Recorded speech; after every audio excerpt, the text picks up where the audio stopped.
नमस्कार, मी डॉक्टर गिरीश परेश्वर बापट. नमस्कार, मी सौ पूजा गिरीश बापट. आज दिनांक 23 व 24 नोव्हेंबर रोजी बापट कुलसंमेलनाचं यजमानपद आमच्याकडे आहे. हे संमेलन मुक्काम पोस्ट केळे आंबेकोण रत्नागिरी येथे आहे. समस्त बापट परिवार या संमेलनाला उपस्थित राहतील आणि त्यांना आमची आग्रहाची विनंती. सर्वांनी आमच्या श्री रामकृष्ण आनंदवन कृषी पर्यटन केंद्र जे निसर्गाने वेढलेलं आहे, आंबा काजू फणस आमराई आणि चारी बाजूंनी डोंगरांनी वेढलेलं आहे, अशा या सुंदर निसर्गाच्या सानिध्यात तुम्ही सगळ्यांनी राहायला या. इथे आम्ही राहण्याची भोजनाची अप्रम व्यवस्था करू. तरी सर्वांना नम्र विनंती, आपण जरूर यावे. तुमचे स्वागत आहे.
चला आपण असू दे, आपण नंतर करूया. सद्गुरूंचं स्तवन सुरू करूया.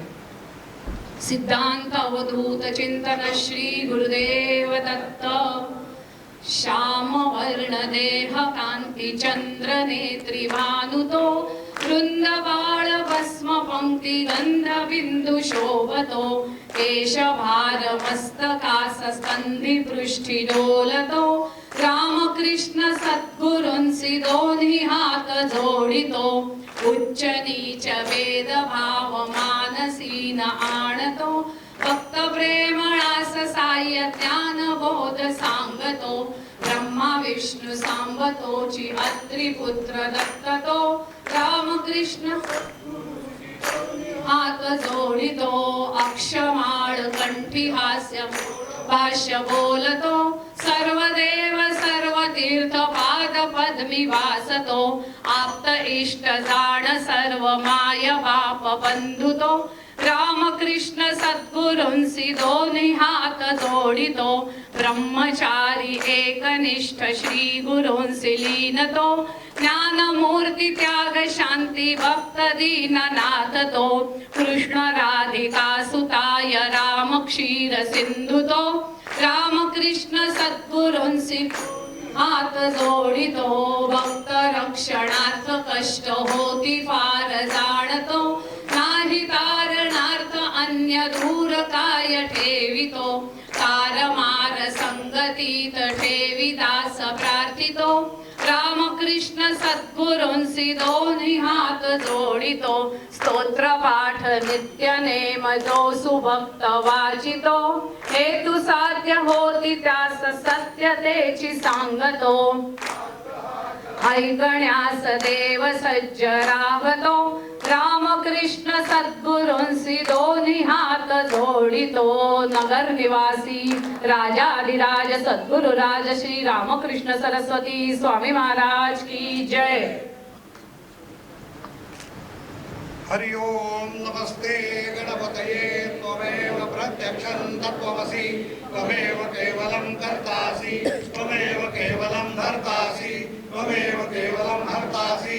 त्वमेव सर्वं खल्विदं ब्रह्मासि त्वं साक्षात् आत्मासि नित्यं रुद्रं वच्मि सत्यं वच्मि अवत्वं माम् अववक्तारम् अवश्रोतारम् अवदातारम् अवधातारम् अवानुषानुशिष्यम् अवपश्चातात् अवपुरस्तात् अवोत्तरात् अवदक्षिणातात् अवचोर्ध्वातात् अवाधरातात् सर्वतो मां पाहि पाहि समन्तात् त्वं वाङ्मय स्वं चिन्मयः त्वम् आनन्दमय स्वं ब्रह्ममयः त्वं सच्चिदानन्दाद्वितीयोऽसि त्वं प्रत्यक्षं ब्रह्मासि त्वं ज्ञानमयो विज्ञानमयोऽसि सर्वं जगदन् तत्त्वो जायते सर्वं जगदन् तत्त्वस्तिष्ठति सर्वं जगदन् त्वयि निवेशति सर्वं जगदन् त्वयि वर्तेति त्वं भूमिरापो जलो निलो नमः त्वं चत्वारि वाक्पदानि त्वं गुणत्रयातीतः त्वं देहत्रयातीतः त्वं कालत्रयातीतः त्वं मूलाधारस्थितोऽसि नित्यं त्वं शक्तित्रयात्मकः त्वां योगिनो ध्यायन्ति नित्यं त्वं ब्रह्मास्त्वं विष्णुस्त्वं रुद्रस्त्वं इन्द्रस्त्वं अग्निस्त्वं वायुस्त्वं सूर्यस्त्वं चन्द्रमास्त्वं ब्रह्मभूर्भुवस्वरो गणादिपूर्वमुचार्यो गणादिं तदनन्तरम् अनुस्वारः परतरः अर्धेन्दुलसितम् आरेण रुद्धम् एतत्तव अनुस्वरूपम् अकारः पूर्वमरूपम् अकारो मध्यमरूपम् अनुस्वारशान्तिरूपम् बिन्दुरुत्तरूपम् नादस्सन्धानम् सौर्यसन्धि सैषा गणेश विद्या गणकर्कषि निजुरुत्गायत्री छन्दः गणपतिर्देवता ॐ गं गणपतये नमः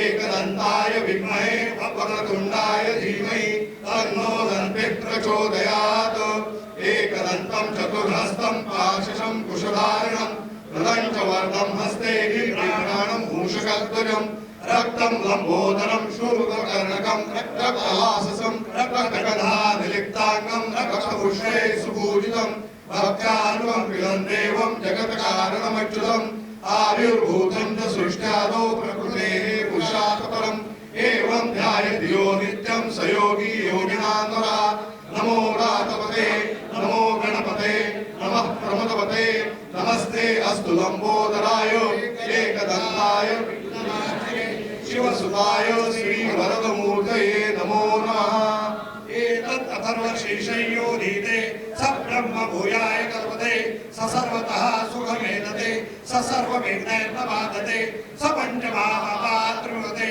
सायं धियानो दिवसकृतं पापं नाशयति प्रातर्धियानो रात्रिकृतं पापं नाशयति सायं प्रातः प्रयुज्यानो अपापो भवति सर्वत्र ध्यानोपविघ्नो भवति धर्मार्थकाममोक्षं च विन्दति इदमर्थवशिष्यं शिष्याय देयम् यो यदि गुहादस्ति स पाप्यान् भवति सहस्रावर्तनात् यज्ञं काममधीते तं तमनेन साधयेत् अनेन गणपतिं भीष्णयति स वाग्मी भवति चतुर्थ्यां मनुष्यञ्जपति स विद्यावान् भवति इत्यर्थवाक्यं ब्रह्माद्यावरणविद्यातो न विभेति कदाचनेति यो दुर्वान् करेति स वैश्रवणोपमोयति यो लाजयति स यशोवान् भवति स मेधावान् भवति यो मोदतः सहस्रेण यति स वाञ्छितफलमुवाप्नोति यः सद्भिर्जयति स सर्वं लभते अष्टौ ब्राह्मणान् सम्यक्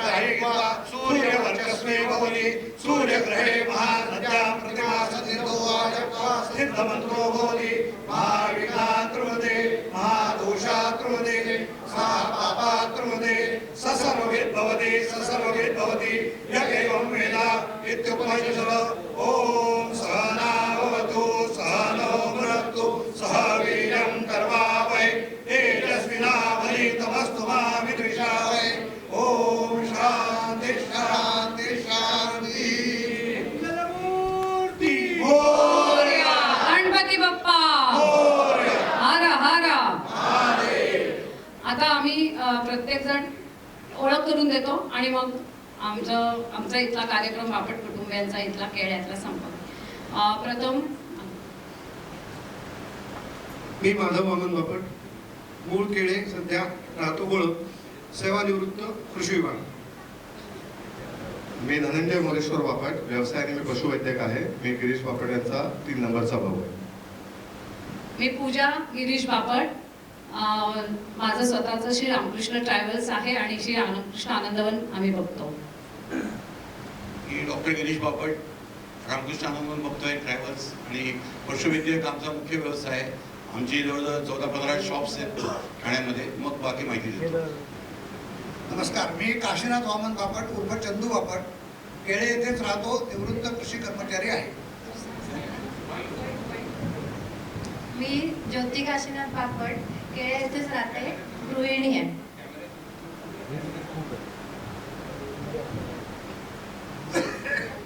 नमस्कार, मी डॉक्टर अर्चना धनंजय बापट.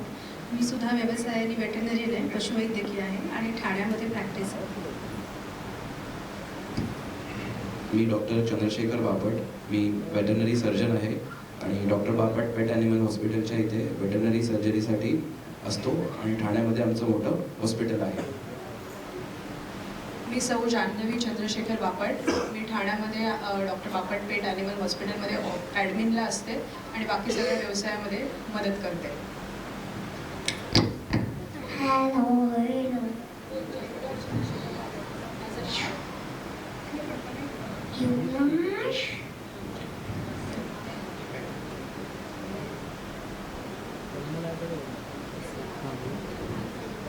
मी अमेय काशीनाथ बापट. मी केळे येथेच राहतो आणि मी IT इंजिनियर गद्रे कंपनीमध्ये नोकरी आहे. गद्रे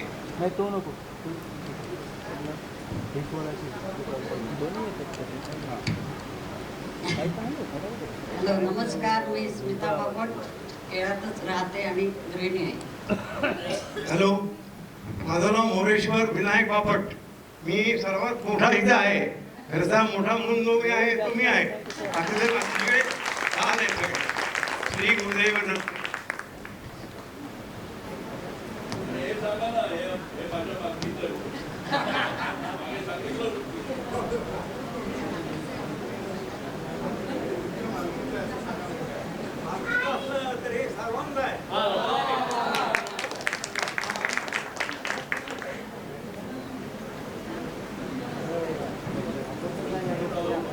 धन्यवाद.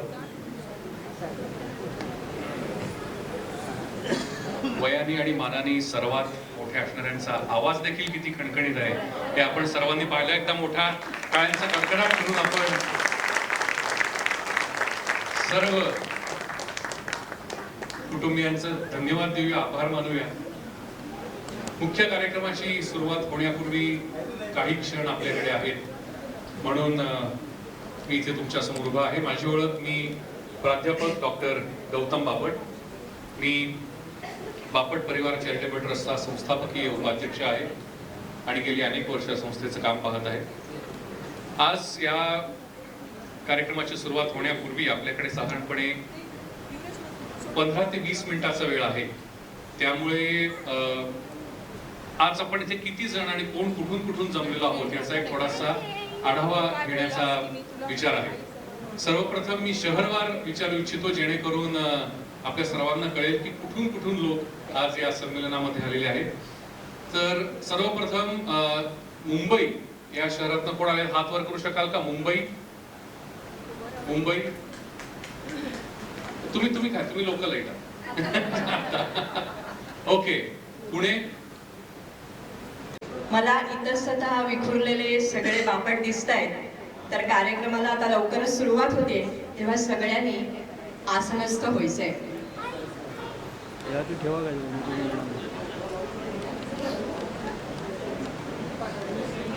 स्वागतम, सुस्वागतम. आपण सगळे या संमेलनामध्ये सहभागी झालेला आहात. संमेलनाच्या उद्घाटनाच्या पूर्वी इथे एक कार्यक्रम होणार आहे. त्यासाठी मी श्री मोरेश्वर बापट, डॉक्टर गिरीश बापट आणि सौ पूजा बापट आणि कुटुंबीय यांना सद्गुरु स्तवन म्हणण्याकरता व्यासपीठावर आमंत्रित करते. सद्गुरु स्तवनानंतर अथर्व शीर्ष पठण होईल आणि त्यानंतर मुख्य कार्यक्रमाला सुरुवात होईल. धन्यवाद. नमस्कार, मी सौ पूजा गिरीश बापट. गुरुर्ब्रह्मा गुरुर्विष्णू गुरुर्देवो महेश्वरः गुरु साक्षात परब्रह्म तस्मै श्री गुरुवे नमः. परमपूज्य श्री रामकृष्ण सरस्वती स्वामी महाराजांचा जय जयकार करून श्री रामकृष्ण आनंद वन यामध्ये आम्हा सर्व बापट कुटुंबियांतर्फे तुम्हा सर्व बापटांचे हार्दिक स्वागत. आपण सर्वजण येथे आलेले आहात. केळे आंबेकोड या गावामध्ये तुमच्या सर्वांचं हार्दिक स्वागत. आता कार्यक्रमानुसार आम्ही प्रथम आमचे सद्गुरू परमपूज्य श्री रामकृष्ण क्षीरसागर महाराज म्हणून सगळ्यांनाच महाराष्ट्रामध्ये सर्व श्रुत आहेत. नगरला त्यांचं मोठं देवस्थान आहे आणि त्या ठिकाणी वेदविद्या संवर्धन आणि जोपासना केली जाते. भारताच्या 4 दिशांना वेदविद्यापीठ आहेत. तसंच हे महाराष्ट्रात 5वं वेदविद्यापीठ आहे. तर आता आपण सद्गुरु स्तवन आम्ही सगळेजण पठण करतो आणि त्यानंतर आपण सर्व शीर्ष म्हणणार आहोत. आम्ही स्टेजवरनं म्हणू आणि तुम्ही सगळेही आम्हाला जॉईन होणार आहात. ओके, मी तर करायलाच पाहिजे. मुंबई पुण्यातनं आकडा मोठा दिसतोय. त्याच्यानंतर मोठा आकडा असलेलं कुठलं शहर तुम्हाला माहिती आहे? कुठनं आलात? सांगली. सांगलीतनं कोण कोण आलंय? सांगली. ओके. सातारा. ओके. कोल्हापूर. कोल्हापूर 1 2 3 म्हणजे कोल्हापूर वाढवायला पाहिजे. ओके. अजून कुठल्या शहरात आल्यात? चिपळूण. ओके, चिपळूणातनं चांगला आकडा आहे. नागपूर. नागपूर. अरे नागपूरकरांचे टाळे एकदा 4 5 हात आहेत नागपूरचे. त्यावर दिल्ली. दिल्लीकर 2 3 त्यावर. बेळगाव. बेळगाव 1. अरे टाळे होत्या बेळगाव कडे.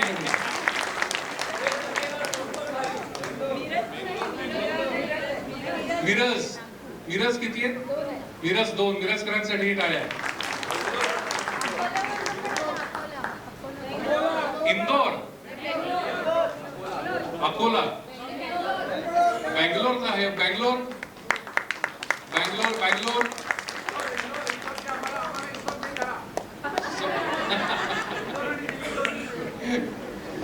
खूप छान. आता मी संभाजीनगर. महाड. रायगड. ओके. संभाजीनगर 1. त्यांच्यासाठी टाळ्या. 4 आहेत. 1 5 4 5. अहिल्यानगर. अहिल्यानगर. येस. अमरावती. नाही, अकोला. तुम्ही आता काय म्हणलात? अकोला. मागे तिकडे अकोला. अकोला 3. ओके. परदेशातून मला तुम्ही माहिती. अच्छा, तसंच परदेशातून. नाही, आता काल परदेशातून आलेले परदेश. छान. तर मी रिप्रेझेंटेटिव्ह म्हणून कर्नाटकातनं कोण कोण आले? Karnataka as a state. कर्नाटकातनं 1 2. तुमचं शहर कुठलं? शृंगेरी. वा.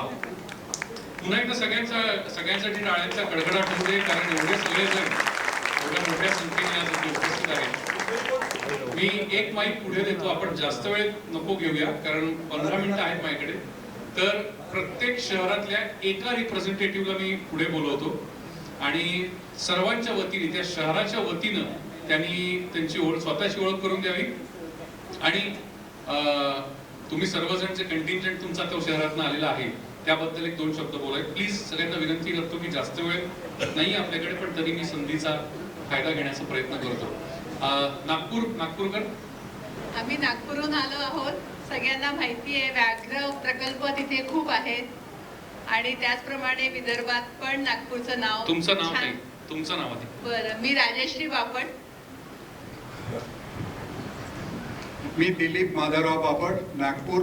3री जनरेशन आम्ही नागपुरामध्ये आणि पहिल्यांदा संमेलनामध्ये येतो. वा वा, धन्यवाद.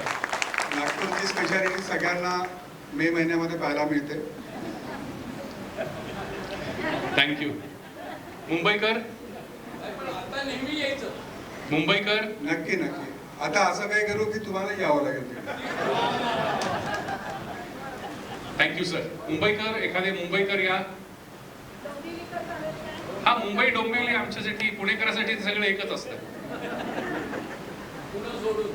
पुणे सोडून आणि इतर.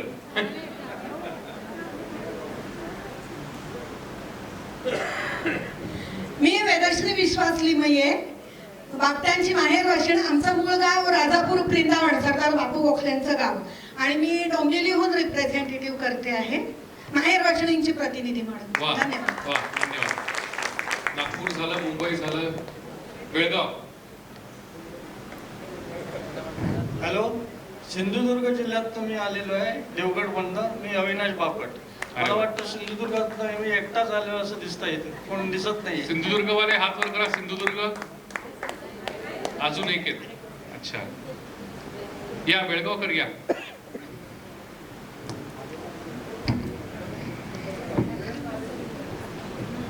नमस्कार, मी बेळगावून आलेले पुत्र विश्वनाथ बापट. ट्रस्टचं आम्ही बेळगावात एक संमेलन घेतलं होतं ऑलरेडी, त्यामुळे बरेच जण ओळखीचे असतील किंवा ते आले असतील.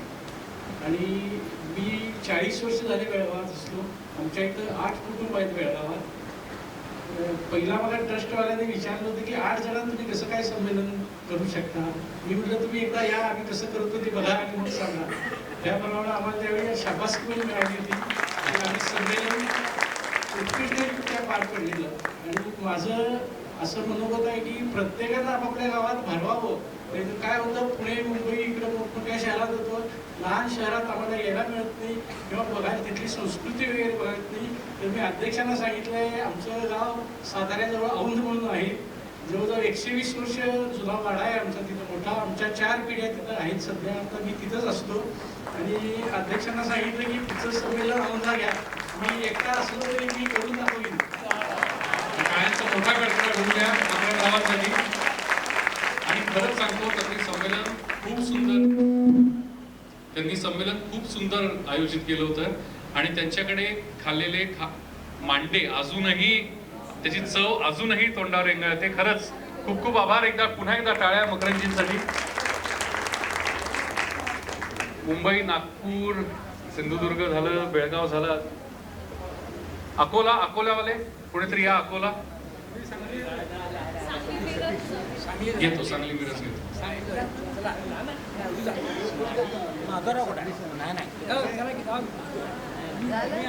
या माधवराव या.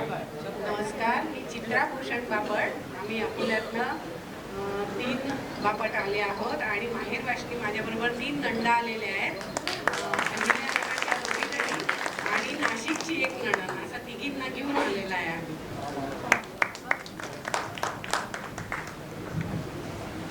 मी प्रमोद बापट. आम्ही सांगलीहून आलेलो आहोत. आम्ही 3 भाऊ आलेलो आहोत. आम्ही अष्टा सांगली जिल्ह्यामध्ये आहे, शेती घरवाडी आहे. आम्ही 3 भाऊ आणि 3 मिसेस आलेलो आहोत. मी माधव सदाशिव बापट. आमच्या सांगलीमध्ये 20 कुटुंबातली बापट कुटुंब आहेत, म्हणजे माझ्या माहितीत आहे. आणि त्या स्थिती माहिती. आणि मिरजेतही आमचा संबंध आहे. मिरजे 10-15 कुटुंब आहे. सांगली मिरज संख्येमध्ये 40 कुटुंबांची संख्या होऊ शकते. आता ते आमच्या विनायकरावांनी मागत आहे, तुमच्या सांगलीला एक घ्या वापस संमेलन. पण अजून ते शक्य नाही, पण प्रयत्न करूया. आणि त्या प्रयत्न तुमची साथ मिळाली तर सांगलीला होऊ शकतो. धन्यवाद. सांगली मिरजकर. संभाजीनगर. मी चंद्रकांत त्र्यंबक बापट. मी संभाजीनगरहून आलो आहे. माझ्याबरोबर मी माझ्या बहिणी माहेरवाशीहून इथे संमेलनाला प्रथमच आलेलो आहोत. आणि आम्हाला खूप आनंद झाला, कारण हे आम्हाला माहीत नव्हतं. जेव्हा माहीत पडलं तर मी सगळ्यांना विनंती केली आणि ते सगळ्यांनी मान्य केलं. आम्ही इथे आलो आणि आता असं वाटतं की खरंच काहीतरी बापट संमेलन म्हणजे असतं हे पटलं. अजून कुठलं मोठं शहर? अहिल्यानगर. अहिल्यानगर या कोणीतरी.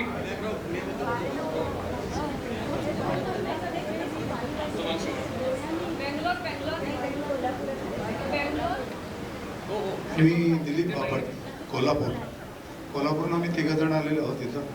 दुसरे आमचे चंद्रकांत बापट म्हणून आहे. या मी कोल्हापुरातच जन्मलो, कोल्हापुरातच वाढलो, नोकरी शिक्षण लग्न सगळंच कोल्हापुरातून बाहेर पडलो नाही. बँक ऑफ बरोडात नोकरीला होतो, नाटकाशी संबंधित आहे. धन्यवाद. आणि पहिल्यांदाच आलोय संमेलनात. बरेच वेळा यायचा प्रयत्न केला पण जमलं नाही. एकेला ठरवून निश्चितपणे आलो. त्याला कारणीभूत आहेत विसुभाऊ बापट, ते पण आमच्या कोल्हापुरात काही काळ शिकलेले आहेत. धन्यवाद. वा, यांनी आता विषय काढल्यानंतर तो प्रश्न पुन्हा एकदा मनात आला. मी कॅमेरामनला विनंती करेन, मी आता एक प्रश्न विचारणार आहे. तो विचारल्यानंतर कॅमेरा जरा पॅन करा, कारण तो अत्यंत महत्त्वाचा प्रश्न आहे. ह्या संमेलनामध्ये असे किती जण इथे बसलेले आहेत त्यांना मी हात वर करण्याची विनंती करतो की जे पहिल्यांदा, म्हणजे हे 11वं बापट कुल संमेलन आहे, असे किती जण आहेत जे पहिल्यांदा कुल संमेलनात येत आहेत? कॅमेरामन जरा प्लीज एकदा कॅमेरा फिरवाल का? कॅमेरा पॅन करा प्लीज. सगळ्यांनी 1 सेकंद हात वर ठेवा प्लीज. पहिल्यांदा कुल संमेलनात येणारे मला ते 50%हून जास्ती वाटत. मेजॉरिटी म्हणजे आता सरकार तुमचं होणार. टाळ्यांचा मोठा कडकडाट होऊ द्या सगळ्या बापट कुटुंबियांसाठी की ज्यांनी 11व्या बापट कुल संमेलनात त्यांचे आशीर्वाद दिले आणि पहिल्यांदा आज तुम्ही संमेलित झाला, त्याचा खरंच आनंद वाटतो. थँक्यू. येस, शुभ आहे. 11 शुभ आहे. मी विश्वनाथ यशवंत बापट. आमचं मूळ गाव गणपती पोळा, त्यामुळे आम्ही म्हटलं तर इकडचे आहोत, पण व्यवसायानिमित्त रायगड जिल्ह्यामध्ये गेले 45 वर्ष मी आहे आणि त्याच्यामुळे रायगडमधून आलेलं बहुतेक मी एकटाच आहे. आणि मी रायगडकर हात वर करा. रायगड अजून एक आहे. 3 1 2 3 4 पुढचे पण आलेले चौल रायगड. काय करायचंय? 5-6 हात वर झाले. रायगडमध्ये आता मेंबर 5 झालेले आहेत. नमस्कार, मी दिलीप यशवंत बापट. आता माझा मोठा भाऊ होता यशवंत बापट आणि मी अंधेरीला राहतो. डोंबिवलीचे इंट्रोडक्शन करून दिली. मी सेंटर वेस्टर्न साईडचे इंट्रोडक्शन करून देतो. मी अंधेरी विजयनगरला राहतो आणि ह्याचा धाकटा भाऊ मी. हीच माझी एंटिटी आहे. यावरनं मात्र कळलं मुंबईकर हा बॉर्न, म्हणजे त्याला जॉग्रफी अगदी तोंडणार असं. वेस्टर्न, सेंट्रल, ईस्टर्न, काय सदर्न, सबर्ब, हार्बर. आमचं दोघांचं इंट्रोडक्शन म्हणजे अगदी बिलकुल देशाच्या दुसरा कोपरा म्हणजे देशाची राजधानी दिल्ली. आम्ही सांभाळून राहिलेलो आहे बापट म्हणून आणि मागच्या 50-60 वर्षापासून सांभाळून राहिलेलो आहे. माझं नाव डॉक्टर अभय सदाशिव बापट. राणा दिल्लीचे. पूर्ण जन्म माझा दिल्लीत गेला आणि दिल्लीमध्येच माझी प्रायव्हेट प्रॅक्टिस केली मी 40 वर्ष. मेडिकल प्रॅक्टिस 40 वर्ष प्रॅक्टिस केली. माझी मिसेस ज्या आहेत त्या मी शुभदा बापट, दिल्लीच्या नूतन मराठी सिनियर सेक्रेटरीची प्रिन्सिपल रिटायर झाले. मराठी मॅनेजमेंटची शाळा आहे आणि दिल्ली ॲडमिनिस्ट्रेशनची शाळा. आणि जन्म माझा पुण्याचा, माहेर सगळे पुण्याला. वडील नोकरीसाठी दिल्लीला आले होते, त्यामुळे माझं जन्म फक्त पुण्याचा, बाकी शिक्षण, नोकरी, लग्न सगळं दिल्ली. 60 वर्ष मी दिल्लीतच राहिले. माझ्या सासू सासऱ्यांनी इंदोरला, माझ्या वडील रिटायर झाले पुण्याला आले, तसे माझे सासू सासरे रिटायरमेंट नंतर माझ्या सासूबाई 4 महिन्यापूर्वी वारल्या. त्या पण शाळेमध्ये इथे त्याला ज्युनियर लेक्चरर म्हणतात, पॉलिटिकल सायन्सच्या ज्युनियर लेक्चरर होत्या. माझे सासरे दिल्लीला ॲग्रिकल्चर सायंटिस्ट होते. दोघंही बापट असल्यामुळे त्यांच्याबद्दलही सांगते. ते दोघंही आता नाही आहेत, ते कधीच येऊ शकतात. मी पण माहिती असलं पाहिजे की दिल्लीला बापट आहे आणि गेले कित्येक वर्ष आहेत. पण नोकरीमुळे आणि त्यांच्या प्रायव्हेट प्रॅक्टिसमुळे आम्हाला आतापर्यंत येणं जमलं नाही बापट कुल संमेलनाला. आम्ही मागे 4 वर्षापूर्वी केळेला जेव्हा होणार होतं, आम्ही खूप ठरवलं होतं की येऊ, पण मला वाटतं तेव्हा झालं नाही. नंतर कोरोना झाला. मी तेव्हापासून व्हॉट्सअप ग्रुपमध्ये पण आहे. आपण पुढे जाऊया, माझा वेळ संपत आलाय. एक विशेष सूचना की बापट संमेलनाच्या व्यतिरिक्त एक सूचना द्यायची आहे की इथे महाराष्ट्राबाहेरचे सुद्धा लोक बापट आहे किंवा नंतर इतरही मराठी लोक असतील, बृहन महाराष्ट्र संमेलन जे आहे त्याचे काही लोक इथे मेंबर असतील, मी सुद्धा त्याचा मेंबर आहे, पण ते महाराष्ट्राच्या बाहेरचा प्रकार आहे. त्याचं संमेलन पुढल्या महिन्यात कदाचित बनारसला होणार आहे. ही फक्त सूचना केलेली आहे. बृहन महाराष्ट्र ही एक संस्था आहे, ती जानेवारीत रायपूरला आहे, 10-11-12 रायपूरला. अच्छा, जानेवारी महिन्यामध्ये रायपूरला ते ठरलेलं आहे. इथे जे महाराष्ट्र बाहेरचे आहेत, बरोबर आहे. थँक्यू. आपण लवकर पुढे जाऊया, वेळ संपत आलेला आहे. हे जे आम्ही बापट आहोत ते मध्य प्रदेशचे ग्वालियरला असतात. म्हणजे माझे सासू सासरे सगळे ग्वालियरचे. विनायक, आपला वेळ संपत आलाय. मी शुभांगी बापट. नमस्कार, मी श्रीधर बापट. नगरून 8 जण आलेलो आहोत. 9 जण आलेलो आहोत. हो, माझी एक मैत्रिणीने आता हात वर केला, जी गोरे आहे पण माहेरवाशिणी. तर आम्ही 3 माहेरवाशिणींना घेऊन आलेलो आहेत आणि आम्ही 5 बापट असे आम्ही 6 बापट असे आम्ही 9 जण आलेलो आहेत. मी श्रीधर बापट, डिफेन्समधनं सेवानिवृत्त आहे. 39 वर्ष सर्व्हिस झाली. बुद्धिबळ, माझे वडील बुद्धिबळाचे अत्यंत उत्कृष्ट खेळाडू होते आणि मला इथे सांगायला आनंद वाटेल की त्यांनी मराठीमध्ये बुद्धिबळावर पुस्तक लिहिलं. बुद्धिबळावरची पुस्तकं आतापर्यंत सगळी इंग्लिशमध्ये, पण मराठीतलं पहिलं पुस्तक लिहिलं ते माझ्या वडिलांनी. आणि तोच वारसा माझा धाकटा भाऊ यशवंत बापट सध्या चालवतोय. बुद्धिबळाच्या स्पर्धा अनेक तो नगरमध्ये घेत असतो. थँक्यू सर, आपला वेळ संपलाय. शेवटचे. हो, नमस्कार, चंद्रशेखर बापट. बरोबर, चंद्रशेखर बापट, मूळतः शृंगेरी. आता व्यवसाय निमित्ताने मी सध्या पुण्याला असतो. पण अध्यक्षाने मला एक कळकळीची विनंती आहे, महाराष्ट्राच्या बाहेर जे बापट आहेत त्यांनाही हे ट्रस्टमध्ये संमेलन करून घेऊन पुढच्या जो संमेलन होईल त्याच्यामध्ये जास्तीत जास्त कर्नाटकातले बापट हे रेप्रेझेंट करतील याची काळजी मी घेईन. धन्यवाद. धन्यवाद. पण मग एक जाहीर विनंती पण तुम्हाला करतो की कर्नाटकात जेवढे बापट आहे तिथपर्यंत पोहोचण्यासाठी पण मदत करा. सागर वगैरे बरेच आहे. अध्यक्ष महोदय. नमस्कार, मी विनायक केशव बापट.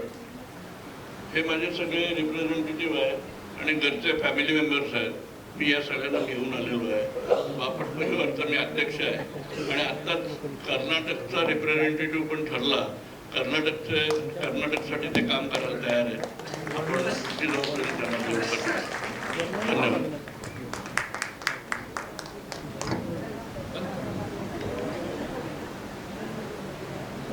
स्वागतम सुस्वागतम. श्रीदेव गणपती गजानन, श्री व्याडेश्वर, श्री योगेश्वरी या सगळ्यांना वंदन करून, विश्वस्तांना अभिवादन करून इथे जमलेले सगळे बापट परिवारातील बंधू भगिनी, सगळ्या माहेरवाशिणी आणि सगळे ग्रामस्थ यांचं मी या बापट परिवारातर्फे मनपूर्वक स्वागत करते. आपल्या सगळ्यांना माहिती आहे की जेव्हा संमेलन करण्याचं ठरलं तेव्हापासून इथे जमलेल्या सगळ्यांच्याच मनात विचारांचे आवर्त घोंगावायला लागले होते की आपण तिथे जाणार आहोत, तिथे व्यवस्था कशी असेल, अजून नवीन नवीन बापट चेहरे कोण कोण पाहायला मिळतील, असे एक ना अनेक असे खूप प्रश्न डोकावत होते. पण इथे आल्यानंतर जेव्हा रामकृष्ण आनंद वनात सगळ्यांची उत्कृष्ट सोय करण्यात आली तेव्हा सगळ्यांच्या प्रश्नांची उत्तरं ही साहजिकच त्याला मिळून गेली. आज हे आपलं 11वं कुलसंमेलन आहे. इथे आल्यानंतर या केळेगावच्या अतिशय सुंदर अशा निसर्ग संपन्न वातावरणात आपण सगळेच जण भारावून गेलेलो आहोत. आता अधिक वेळ न काढता मी विश्वस्तांना विनंती करते की त्यांनी व्यासपीठावर दीप प्रज्वलनासाठी यावं. बापट परिवार चॅरिटेबल ट्रस्टचे अध्यक्ष माननीय श्री विनायक केशव बापट, चॅरिटेबल ट्रस्टचे सचिव श्री विनायक माधव बापट, उपाध्यक्ष गौतम सुरेंद्र बापट, कोषाध्यक्ष श्री राहुल मोहन बापट, विश्वस्त श्री श्रीकांत केशव बापट उर्फ भाऊ बापट, विश्वस्त श्री सुधीर अनंत बापट या सर्वांनी व्यासपीठावर येण्याची कृपा करावी. लगेचच आपण त्यांच्या हस्ते दीप प्रज्वलन करणार आहोत. दिवा दिव्याने पेट तसे प्रकाश पसरे चहूकडे, दिवा दिव्याला भेट तसे अन समृद्धीचे पडती सडे, समृद्धीचे पडती सडे. तिमिरातून तेजाकडे नेणारा प्रकाश, तुमच्या आमच्या मनातलं उजळू दे आकाश, उजळू दे आकाश. दीप प्रज्वलन करतायत मान्यवर डॉक्टर गिरीश बापट यांनाही मी विनंती करते त्यांनी व्यासपीठावर यावं. दीप प्रज्वलन चालू असताना आपले विसुभाऊ बापट हे प्रार्थना म्हणणार आहेत आणि त्यानंतर सगळे विश्वस्त खाली उतरून प्रतिमा पूजन करतील आणि त्याच वेळेला वेद पठण करण्यात येईल. वेद पठण करण्यासाठी विनायक मधुसूदन बापट हे रोह्याहून आलेले आहेत. ते सातारा येथील वेद पाठशाळेत शिक्षण घेत आहेत. तर आता आपण सुरुवात करूया दीप प्रज्वलनाला.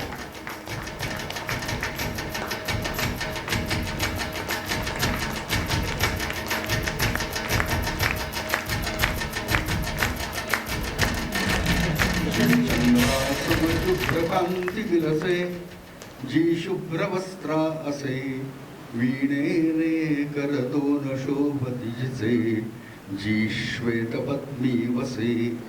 ब्रह्मा विष्णू शिवादिदेव हि जिला भावे सदा वंदिती, माझे रक्षण श्री सरस्वती करो अज्ञाननाशूनिती.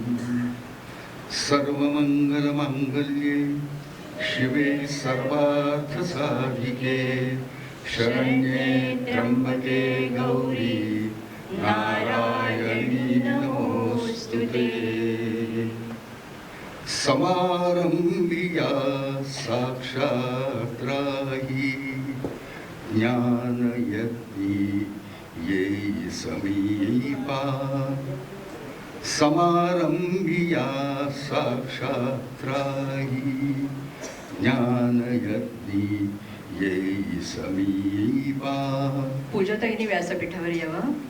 सभाक्रमातू तडीसने प्रकाशकातू मंगल दीपा.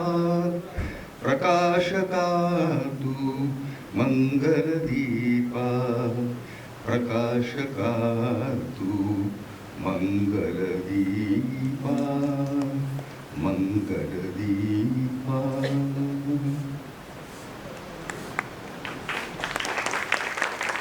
विश्वस्तांच्या हस्ते चैतन्यपूर्ण वातावरणात दीप प्रज्वलन संपन्न होत आहे. त्यानंतर त्यांना मी विनंती करते की त्यांनी खाली जाऊन प्रतिमा पूजन करावं.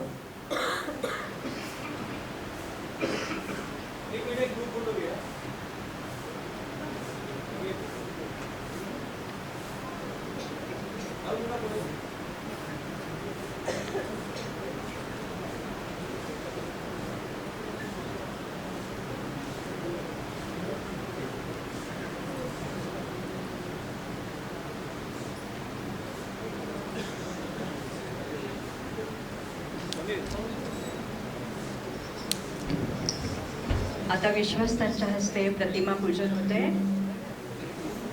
आणि त्याबरोबरच विनायक मधुसूदन बापट जे खास रोह्याहून आलेले आहेत ते वेद पठण करतायत. प्रतिमा पूजन. गणानान्त्वा गणपतिगः वामहे कविं कवीनामुपमश्रवस्तमम् ज्येष्ठराजं ब्रह्मणां ब्रह्मणस्पत आनशृण्वन्नोतिभिः सीदसादनम्. श्रीगुरुभ्यो नमः. हरिः ओम्. कृणुष्व पादप्रसिद्धिं न पृथ्वीं याहि राजे वामभागहिवेना. तृष्वीमनुप्रसिद्धिं द्रोणानोस्तासि विद्धरक्षदस्तपिष्ठैः. तव भ्रमास आशुजा पतन्तनुस्पृशदशदाशोषुचानः.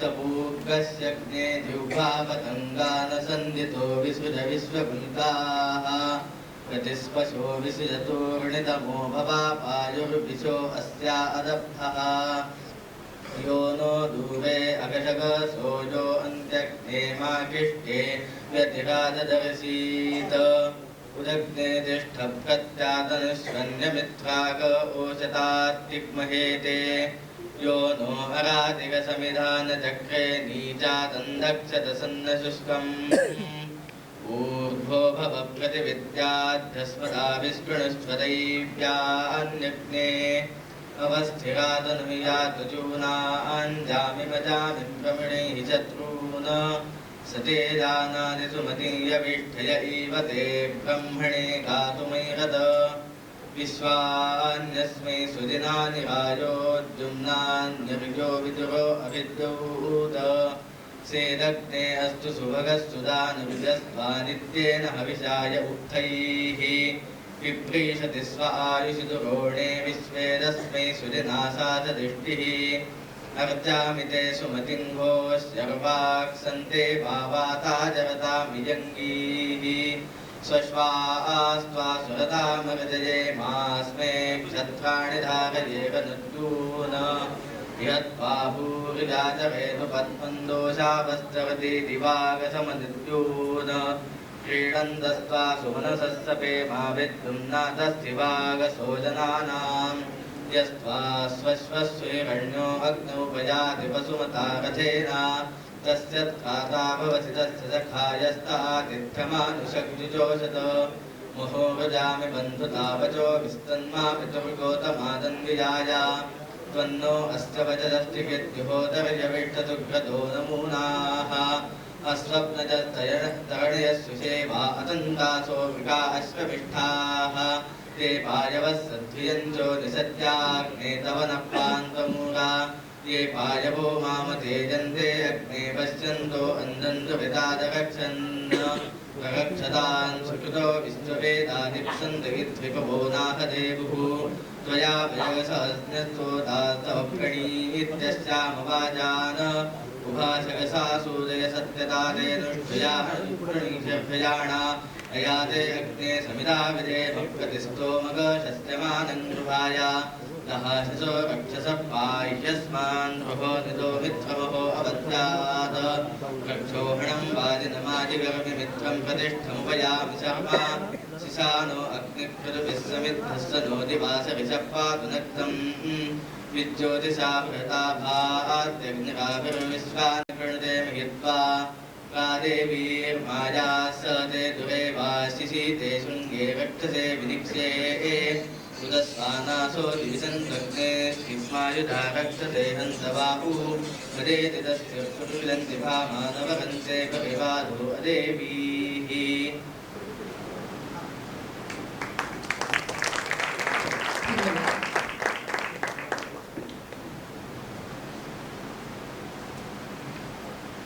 त्यांना श्रीफळ आणि गुलाब पुष्प देऊन सन्मानित करण्यात येईल.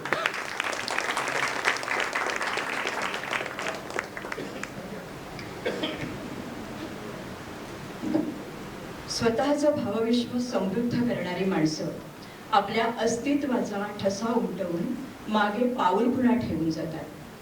अशा आपल्या बापट परिवारातील काही व्यक्ती ज्यांनी आपल्यातून अचानक एक्झिट घेतलेली आहे, अशा सर्व दिवंगत बापट परिवारातील व्यक्तींसाठी आपण जागीच उभं राहून श्रद्धांजली अर्पण करूया.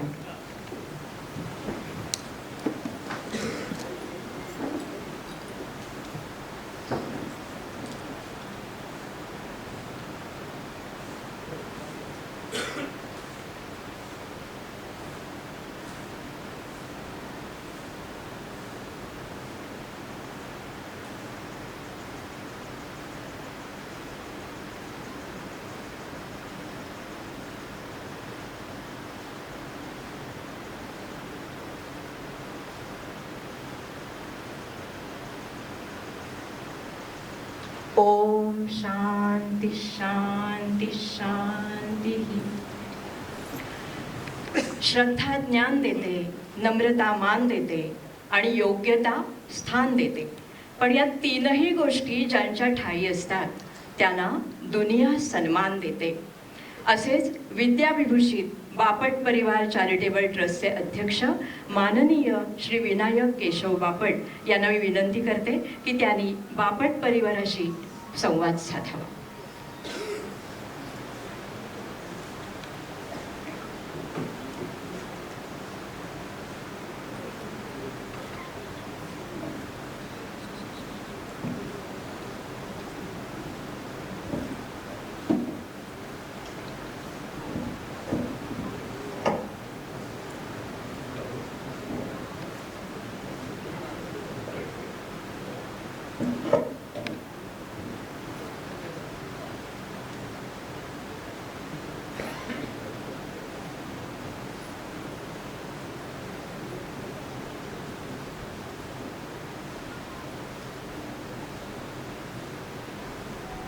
नमस्कार, मी विनायक केशव बापट, पुणे, बापट परिवार चॅरिटेबल ट्रस्टचा अध्यक्ष या नात्याने उपस्थित सर्व बंधू भगिनींचे या 11व्या कुलसंमेलनात सहर्ष स्वागत करतो. संमेलनास उपस्थित सर्व बंधू भगिनींचे स्वागत, विशेषतः दिल्ली आणि बंगलोरून आलेल्या विदर्भ एवढ्या दुरून आलेल्या लोकांचंही स्वागत. सगळ्यांसाठी एकदा टाळ्या वाजवून.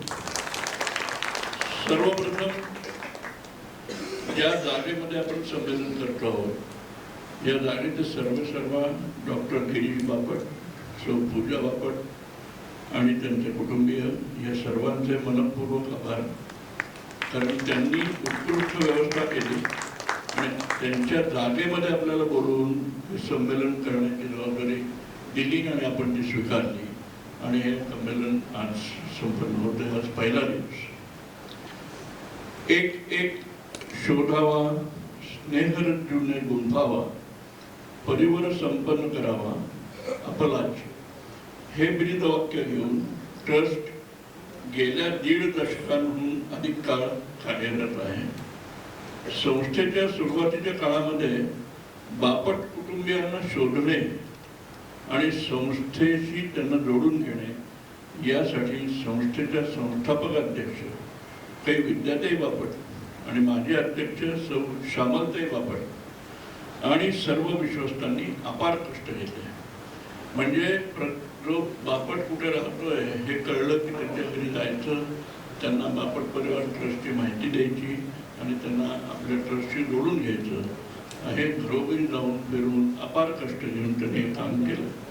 त्यांनी केलेल्या कष्टामुळे आज गेल्या 16 वर्षांच्या कारकिर्दीत असंख्य बापट परिवार ट्रस्टशी जोडले गेले. आजपर्यंत संस्थेने 10 कुलसंमेलनं यशस्वीरित्या आयोजित केली आणि आज या 11व्या कुलसंमेलनामध्ये काहीतरी नवीन करण्याचा संकल्प आपण सोडणार आहोत. गेल्या 2 दशकांमध्ये आपल्या देशामध्ये तंत्रज्ञानाची प्रगती खूप मोठी झाली आणि तिच्याशी सुसंगत राहून ट्रस्टने देखील बऱ्याच पारंपरिक गोष्टी अद्ययावत करण्याचा प्रयत्न केला. त्याचं उदाहरण म्हणजे आज आपल्यातल्या जवळपास सर्वांनी ऑनलाईन पेमेंट करून कुलसंमेलनाची प्रवेशिका मिळवली असेल. याच प्रकारे नजीकच्या काळामध्ये काही महत्त्वाकांक्षी प्रकल्प संस्था हाती घेणार आहे. या सर्वात महत्त्वाचा प्रकल्प म्हणजे बापट कुलवृत्तांताच्या डिजिटल आवृत्तीचा. संस्थेचे विश्वस्त श्री सुधीर अनंत बापट हे गेली 2 वर्षांपासून अधिक काळ या प्रकल्पावर काम करत आहेत. या प्रकल्पाशी निगडीत काही महत्त्वाच्या गोष्टी या कुलसंमेलनामध्ये ते आपल्याला सांगणार आहेत. संस्थेला असा विश्वास वाटतो की आपण सर्वजण या प्रकल्पात देखील संस्थेच्या पाठीशी उभे राहून हा ऑनलाईन कुलवृत्तांत प्रकल्प यशस्वी करण्यास हातभार लावा. कितीही काम केलं तरी अजूनही बापटांचा असा कुठलाच ट्रस्ट नाही किंवा ट्रस्ट आहे का असे विचारणारे कुलबांधव आपल्याला भेटतात. अगदी पुण्यात देखील भेटतात. परवाच कोथरूडमध्ये कोणीतरी विचारणा केली होती आणि हे पाहून पुन्हा एकदा लक्षात येतं की लोकांपर्यंत पोहोचण्याची अजूनही खूप मोठी गरज आहे आणि याचसाठी संस्थेने अनेक वर्षांपासून सुरू केलेला एक प्रकल्प पुनरुज्जीवित करायचा आहे. तो असा संस्थेचा मानस आहे ज्यामध्ये जिल्हावार प्रतिनिधींची पुनर्रचना करून प्रत्येक जिल्ह्यामध्ये बापट कुलासाठी काम करणारी एक फळी संस्थेला उभी करायची आहे. त्यातले कर्नाटकातले एक मिळाले आपल्याला. यासाठी ज्या कोणाला हातभार लावायचा असेल त्यांनी संस्थेशी संपर्क करावा ही विनंती. संस्थेने आजवर केलेल्या कार्याचा आढावा संस्थेचे सचिव श्री विनायक माधव माझ्यानंतर आपल्याला देतीलच, परंतु त्यानंतर संस्थेचे खजिनदार CA राहुल बापट हे देखील संस्थेचे ऑडिट रिपोर्ट आपल्याला सांगतील. गेल्या 16 वर्ष नित्यनियमाने income tax department, charity commissioner office आणि इतर सर्व सरकारी कार्यालयांची सुसूत्रता राखून आपण आपले कार्य करत आहोत. इतके वर्ष काम करूनही आजपर्यंत मनामध्ये एक खंत राहिली आहे आणि ती मी आज तुमच्याकडून मांडणार आहे. कदाचित आपल्या कमनशिबाने असेल, पण अजूनही ट्रस्ट हा गृहस्थ झालेला नाही. म्हणजेच ट्रस्टकडे स्वतःची एकही वास्तू नाही. आपण समाजात पाहिले तर अनेक संस्थांना त्या संस्थेचे शुभचिंतन आपल्या हयातीत किंवा हयातीनंतर स्वतःकडे असलेल्या जागा वास्तू दान करतात, जेणेकरून त्याची देखभाल होते आणि संस्थेला मदतही होते आणि अनेकदा ते त्यांच्या मृत्यूपत्रात पण लिहून ठेवतात. आजवर या मंचावरून संस्थेच्या वतीने मी तुम्हाला आवाहन करू इच्छितो, आपल्या ओळखीत किंवा इथे उपस्थित असलेल्यांपैकी कोणीही त्यांची वास्तू संस्थेला दान करू इच्छित असेल तर कृपया संस्थेशी आपण संपर्क साधावा, असे कळकळीचे आवाहन या उद्घाटनाच्या निमित्ताने मी करू इच्छितो. आजचा दिवस फार महत्त्वाचा आहे आणि तो इतिहासातला महत्त्वाचा दिवस आहे, कारण आज रिझल्ट्स आहे. आणि हे मलाही माहित आहे की माझं इथं भाषण सुरू असताना अनेकांचं लक्ष तिकडे लागलेलं आहे. थोड्या वेळी मी पण सांगेन रिझल्ट तुम्हाला. निवडणुकांच्या निकालाकडे आहे. या निवडणुकांच्या काळात काय दर्जाचं राजकारण आपल्या सर्वांना बघायला मिळतं हे आपण अनुभवलं आहेच. परंतु आज या कुलसंमेलनाच्या निमित्ताने आपण सर्वजण इथे जमलेले आहात. त्याचेच औचित्य साधून एक गोष्ट मी नक्की नमूद करू इच्छितो की आपली संस्था स्थापन करताना काही चिंतामणी बापट, नरहरी बापट, विद्याताई बापट, खासदार गिरीश बापट या सर्व मातब्बर मंडळींच्या मार्गदर्शनानुसार आपल्या या संस्थेत याची राजकीय साठमारी कधीही होऊ नये याची काळजी आपण सर्वांनी घ्यायची आहे. ही संस्था बापटांसाठी तयार केलेली असून ती कायमच बापट कुळाच्या उद्धारासाठीच काम करत राहील. त्यामुळे इथे उपस्थित आणि व्हिडिओ रेकॉर्डिंगच्या माध्यमातून आपल्याशी जोडल्या गेलेल्या सर्व बापट कुटुंबियांना मी आवाहन करू इच्छितो की मोठ्या संख्येने पुढे येऊन आपण संस्थेशी जोडले जा आणि संस्थेच्या प्रगतीमध्ये आपला हातभार लावा. कुठल्याही कुलसंमेलनात एक महत्त्वाचे काम असते, ते म्हणजे पुढील कुलसंमेलनाचे नियोजन. आणि त्यासाठीच मी उपस्थित सर्व कुलबांधवांना आवाहन करतो, आपणापैकी कोणीही नोव्हेंबर-डिसेंबर 2026 मध्ये होणाऱ्या 12व्या कुलसंमेलनाची जबाबदारी स्वीकारण्यास तयार असेल तर त्यांनी ताबडतोब त्यांची इच्छा इथे व्यक्त करण्यास हरकत नाही.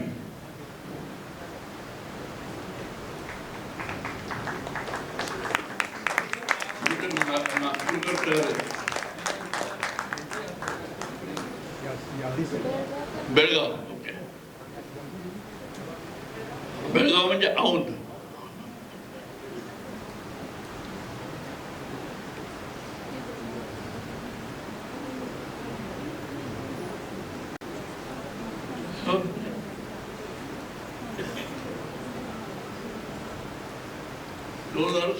कुलसंमेलनानं त्यांनी आपल्याला भरवतो आश्वासन दिलं आहे.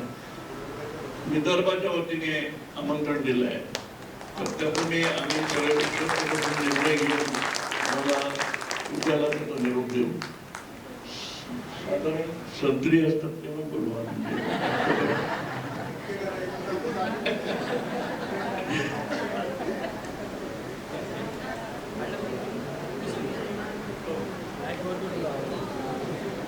नोव्हेंबर डिसेंबर मध्ये हो औंधचा पण आहे. औंधवाले पण देतील. उद्याला त्याचा निर्णय करू आपण.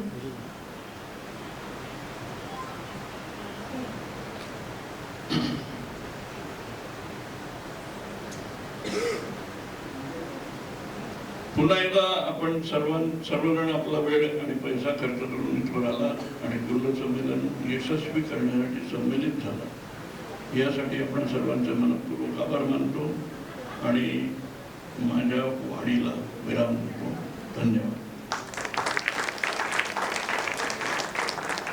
17 आणि महाविकास आघाडी 57.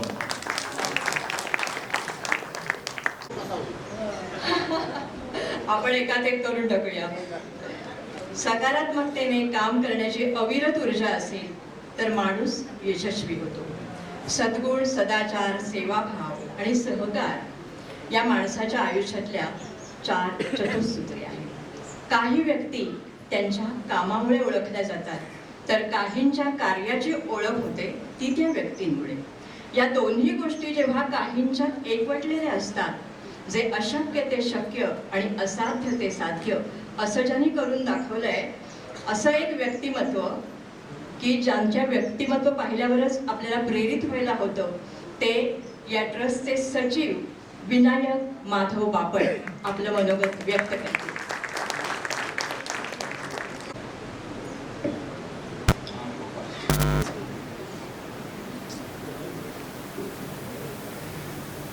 नमस्कार, मी विनायक माधव बापट आहेच. बापट परिवार चॅरिटेबल ट्रस्टतर्फे सर्वांचं स्वागत करतो. आपल्याकडे जितक्या जवळून लोक आले तितक्याच लांबून पण, म्हणजे दिल्लीपासून ते कोकणातल्या रत्नागिरीपर्यंत सर्व ठिकाणून लोक आले. सर्वांचं स्वागत. लांबून आलेल्यांचे विशेष आभार की तुम्ही तुमचा वेळ पैसा हे करून बापटांच्या प्रेमापोटी तुम्ही इथे आलेला. धन्यवाद सर्वांना. ते पहिल्यांदा आले. आता एक नंबर आपण बघितला की साधारणपणे 50% लोक इथले पहिल्यांदा संमेलनाला आले. त्यांना ट्रस्टविषयी कमी माहिती असेल. त्यांच्यासाठी एक थोडीशी माहिती सांगतो. bappatparivar.com ही आपली वेबसाईट आहे. त्याच्यावर ही माहिती अपडेट होतच असते. पण तरीसुद्धा एक थोडीशी माहिती सांगतो की 2007 साली पुण्यात चित्पावनांचं कुलसंमेलन झालं. त्याच्यात प्रत्येक आडनावांची कुलसंमेलन झाली.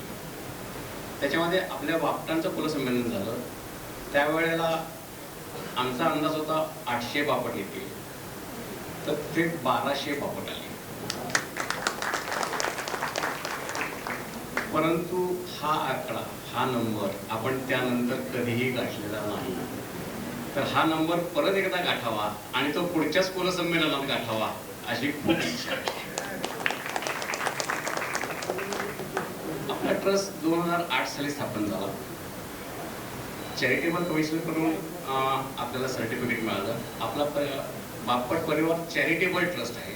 चॅरिटेबल ट्रस्ट याचा अर्थ सर्व समाजासाठी काम करणारा ट्रस्ट. फक्त बापटांसाठी असं नाही, समाजातल्या सर्व घटकांसाठी, जे गरीब आहेत, जे निडी आहेत, ज्यांना गरज आहे, असे सर्व बापट आणि बापटेतर सर्व जाती धर्माचे. आपण जाती धर्मांवर आधारित मदत कधीच केलेली नाही, पुढेही करणार नाही. बापट आपण प्रत्येकजण स्वतःच्या यांनी समाजकार्य करतच असतो. आपण ते ट्रस्टच्या माध्यमातून गेली 16 वर्ष यशस्वीपणे करतोय. अनेक विद्यार्थ्यांना आपण मदत करून त्यांची शिक्षण पूर्ण केली आहेत. त्यातल्या अनेक विद्यार्थ्यांनी आपल्याला ती मदत परतही केली, दामदुपटीने परत केली देणगी देऊन. तसेच हॉस्पिटलमध्ये असलेल्या अनेक पेशंटना आपण मदत केलेली आहे, करतच आहोत. जे प्रस्ताव आपल्याकडे येतात त्यातल्या जवळजवळ सर्वांना आपण मदत करतो. पुढचं एक सांगायचं आहे की अजूनही आम्हाला असे काही बापट मिळत आहेत की ज्यांना ट्रस्ट माहिती नाही. अगदी पुण्या मुंबईत सुद्धा सापडतात. आम्ही कुठेतरी कमी पडतोय, आमच्या संपर्कातील लोक कुठेतरी कमी पडत आहेत, पण आपल्याला प्रत्येक बापटांपर्यंत पोहोचायचं आहे. तर त्यासाठी काय करता येईल? तर तुम्ही सर्व प्रतिनिधी आहात असं मी गृहीत धरतो. तुम्ही तुमच्या संपर्कातल्या सर्व बापट आणि माहेरवाशिणी यांना संपर्क करा, त्यांचे नंबर आमच्याकडे पाठवा. आता व्हॉट्सअपच्या जमान्यात हे काही अवघड नाही आहे. त्यांचा नंबर पाठवा, आपण ट्रस्टशी सर्वांना जोडून घेऊया. ह्याचं एक उत्तम उदाहरण मी सांगतो. श्री श्रीधर बापट, प्लीज उभे राहा. शेवटी आम्ही असं ज्यावेळेला व्हॉट्सअपवर आवाहन केलं त्यावेळेला श्रीधरजींनी संपूर्ण विदर्भात, मराठवाड्यात म्हणजे संभाजीनगर, नाशिक अशा ठिकाणी संपर्क केला. ट्रस्टच्या मीटिंग्स आयोजित केल्या तिथे, त्या यशस्वीपणे पार पाडल्या. नागपूरचा नंबर इथे कोकणात वाढलेला दिसण्याचं महत्त्वाचं कारण म्हणजे श्री श्रीधरजी आहे. अशाच प्रकारे तुम्ही पण तुमच्या गावातील, शहरातील जे बापट आहेत त्यांना ट्रस्टशी जोडून घ्या. या वेळेला मला 50% बापट पहिल्यांदा आलेले दिसते. पुढच्या वेळेला हे सगळे बापट दुसऱ्यांदा आलेले मला दिसतील अशी आशा करतो. त्याच्याशिवाय आणखी नवीन बापट संमेलनात येतील. हा नंबर दुप्पट पुढच्या वेळेला होईल अशी माझी अपेक्षा आहे.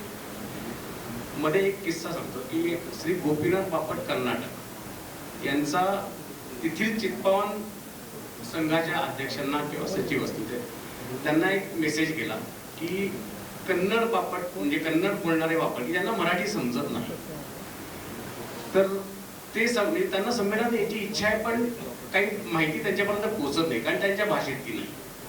मग त्याच्यासाठी इंग्लिशमधून तयार करून त्यांना मी फॉरवर्ड केली. पण तरी सुद्धा अनेक बापट तिथे असे आहेत की ज्यांना इंग्लिश सुद्धा नीट समजेलच असं नाही, पण त्यांना इच्छा आहे. तर अशांच्यासाठी म्हणून श्री चंद्रशेखर बापट मगाशी प्लीज उभे राहा, आणि श्री कार्तिक बापट, कार्तिक जे आहे त्यांच्या संपर्कात मी आहे. पुण्यामध्ये चिंचवडच्या सौ मिनल बापट यांच्याही संपर्कात आहे. मी आवाहन करतो त्यांना की आमची मराठी, त्यांना या सगळ्यांना मराठी येतं आणि कन्नडही येतं, तर आमच्या मराठीतलं म्हणून हा मी माहेरची बापट आहे पण सासरची कोर आहे कर्नाटकात. तिकडचे बापट संपर्क करायला मी पण मदत करू शकतो. धन्यवाद. कारण आमच्या म्हणजे माझ्या घरी दोरेंकडे 3 आम्ही बापटांच्या सुना, दोघी तिकडचे. धन्यवाद. तुम्हाला कन्नड पण येत असेल? नाही, कन्नड नाही येत. मी महाराष्ट्रातली. महाराष्ट्रातली पण तुम्ही संपर्क करू शकता. तिकडची प्रॉपर चित्पावनी ती येते थोडीफार, आणि तिकडच्या लोकांचा संपर्क देऊ शकते. चित्पावनी भाषा येते. धन्यवाद. जरूर आमच्याशी संपर्क करा. त्यांच्या भाषेत त्यांच्याशी संपर्क साधणं खूप महत्वाचं आहे, तेव्हा ते आपल्याशी जोडले जातील. धन्यवाद. धन्यवाद. तर अशा आता लगेचच एक प्रस्ताव आलाय. अशा प्रकारे प्रस्ताव येऊ देत. आमच्याशी तुम्ही तर जोडलेले आहातच, पण तुमच्या बरोबर तुमच्या गावातील, शहरातील सर्व बापट जोडले जातील अशी मी एक आशा करतो आणि माझे 2 शब्द संपवतो. धन्यवाद.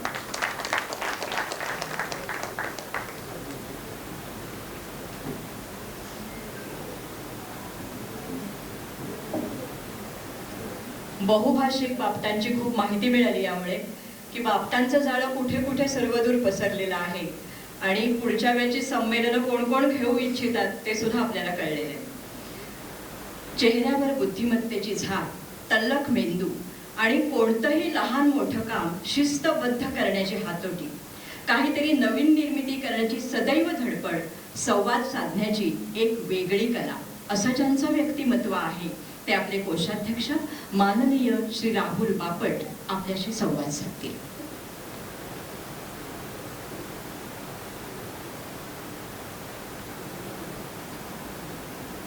नमस्कार, मी सी ए राहुल बापट चॅरिटेबल ट्रस्टचा ट्रेझरर. मागच्या 2 फायनान्शियल इयर 2022-23 आणि 23-24 आर्थिक अहवाल सादर करण्यासाठी मी आपल्यासमोर उभा आहे. दरवर्षीप्रमाणे मागच्या 2 वर्षांचे ऑडिट रिपोर्ट्स पूर्ण होऊन चॅरिटी कमिशनरकडे दरवेळेप्रमाणे वेळेत सादर करण्यात आले आहेत. 2022 सालचे संमेलन पार पडले त्यावेळेला जवळजवळ 6 लाख रुपये इतकी देणगी आपल्या दानशूर बापटांनी दिली, त्यातूनच आपले संमेलन पार पडले. त्यातील काही प्रातिनिधिक दात्यांचे नाव मी आपल्यासमोर सांगतो. बापट ऑप्टिक्सचे श्री सदानंद बापट, जयराम विलास, गिरीश बापट, सुकृत उद्योगचे अतुल बापट, जस्टिस रमेश बापट. त्याचप्रमाणे यावर्षी देखील आपल्याला अनेक देणग्या येत आहेत. त्यात श्री शरद बापट, देवेंद्र बापट, मुकुंद बापट, जस्टिस रमेश बापट. आजही आपण ट्रस्टला देणगी द्यायची असल्यास जरूर द्यावी, कारण संमेलन यशस्वी पार पाडण्यासाठी मोठ्या आर्थिक पाठबळाची गरज असते. आपण दिलेल्या देणगीच्या जोरावरच ट्रस्टचे पुढील संमेलने भरवण्याचे धाडस करू शकते. त्यामुळे मी सर्व उपस्थित बापटांना आवाहन करतो की आपण ट्रस्टला देणगी देऊन आर्थिक पाठबळ द्यावे, जेणेकरून आपल्याला पुढील संमेलन आणि मोठ्या प्रमाणात साजरे करता येईल. आपल्या चॅरिटेबल ट्रस्टला ATGची सवलत असल्यामुळे आपण दिलेल्या देणगीला कर सवलत सुद्धा उपलब्ध आहे. देणगी देण्यासाठी मागे काउंटर आहे, तिथून तुम्ही पावती करू शकता, अथवा आपल्याला कार्यक्रम पत्रिका दिली आहे त्यावर स्कॅन कोड आहे, त्याच्यावरून तुम्ही डायरेक्ट देणगी देऊ शकता. आपला ट्रस्ट पब्लिक चॅरिटेबल ट्रस्ट असल्यामुळे गरीब गरजू लोकांना वैद्यकीय व शैक्षणिक मदत आपण कायम देत असतो. मागील 2 आर्थिक वर्षांमध्ये आपण सुमारे 65,000 रुपये इतकी वैद्यकीय व शैक्षणिक मदत गरीब लोकांना दिलेली आहे. त्यात 2 बापट व्यक्तींचाही समावेश आहे. ट्रस्टकडे आलेल्या अर्जांची तपासणी करून आपण ट्रस्टतर्फे त्यांना मदत देत असतो. ज्या कोणाला ह्या मदतीची आवश्यकता असते त्यांनी ट्रस्टकडे अशा प्रकारचा अर्ज केल्यास त्यांना ही मदत देता येईल. आपल्या ट्रस्टने 2018 साली दशकपूर्ती अहवाल प्रसिद्ध केला होता. तो मागे सर्वांना वितरित करण्यासाठी ठेवला आहे. मागच्या 10 वर्षातली आर्थिक माहिती, ट्रस्टला मिळालेली देणगी, ट्रस्टने दिलेली देणगी, या सर्वांची माहिती करून घ्यायची असल्यास तो अहवाल आपण वाचू शकता. अशाच पद्धतीने ट्रस्टला आर्थिक मदत देऊन सर्वांनी पाठबळ द्यावे ही विनंती करून मी माझे भाषण थांबवतो.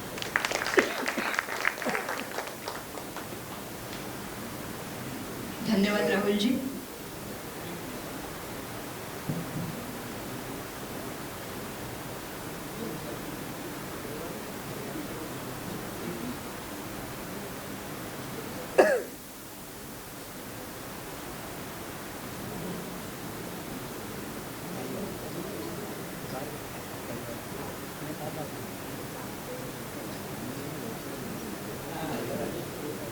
आत्ता हा कार्यक्रम चालू असताना स्नेहलता बापट बेळगाव यांच्या स्मरणार्थ 25,000 रुपयाची रोख देणगी ऑनलाईन आलेली आहे. विचाराचा मंत्र आणि कृतीचं तंत्र असेल तर आयुष्याचं यंत्र हे नीट चालायला लागतं. आपल्याला 100% यशस्वी व्हायचं असेल तर 150% प्रयत्न करायला हवे. कारण स्वप्न विचारांना जन्म देतात, विचार कृतींना जन्म देतात आणि कृती जीवनात परिवर्तन घडवून आणतात. असंच परिवर्तन करताना ज्यांनी ठराविक साचे मोडीत काढले आणि एका वेगळ्या क्षेत्रात नाविन्यपूर्ण कल्पकता दाखवली ते या बापट संमेलनाचे आयोजक डॉक्टर गिरीश बापट आपलं मनोगत व्यक्त करतील.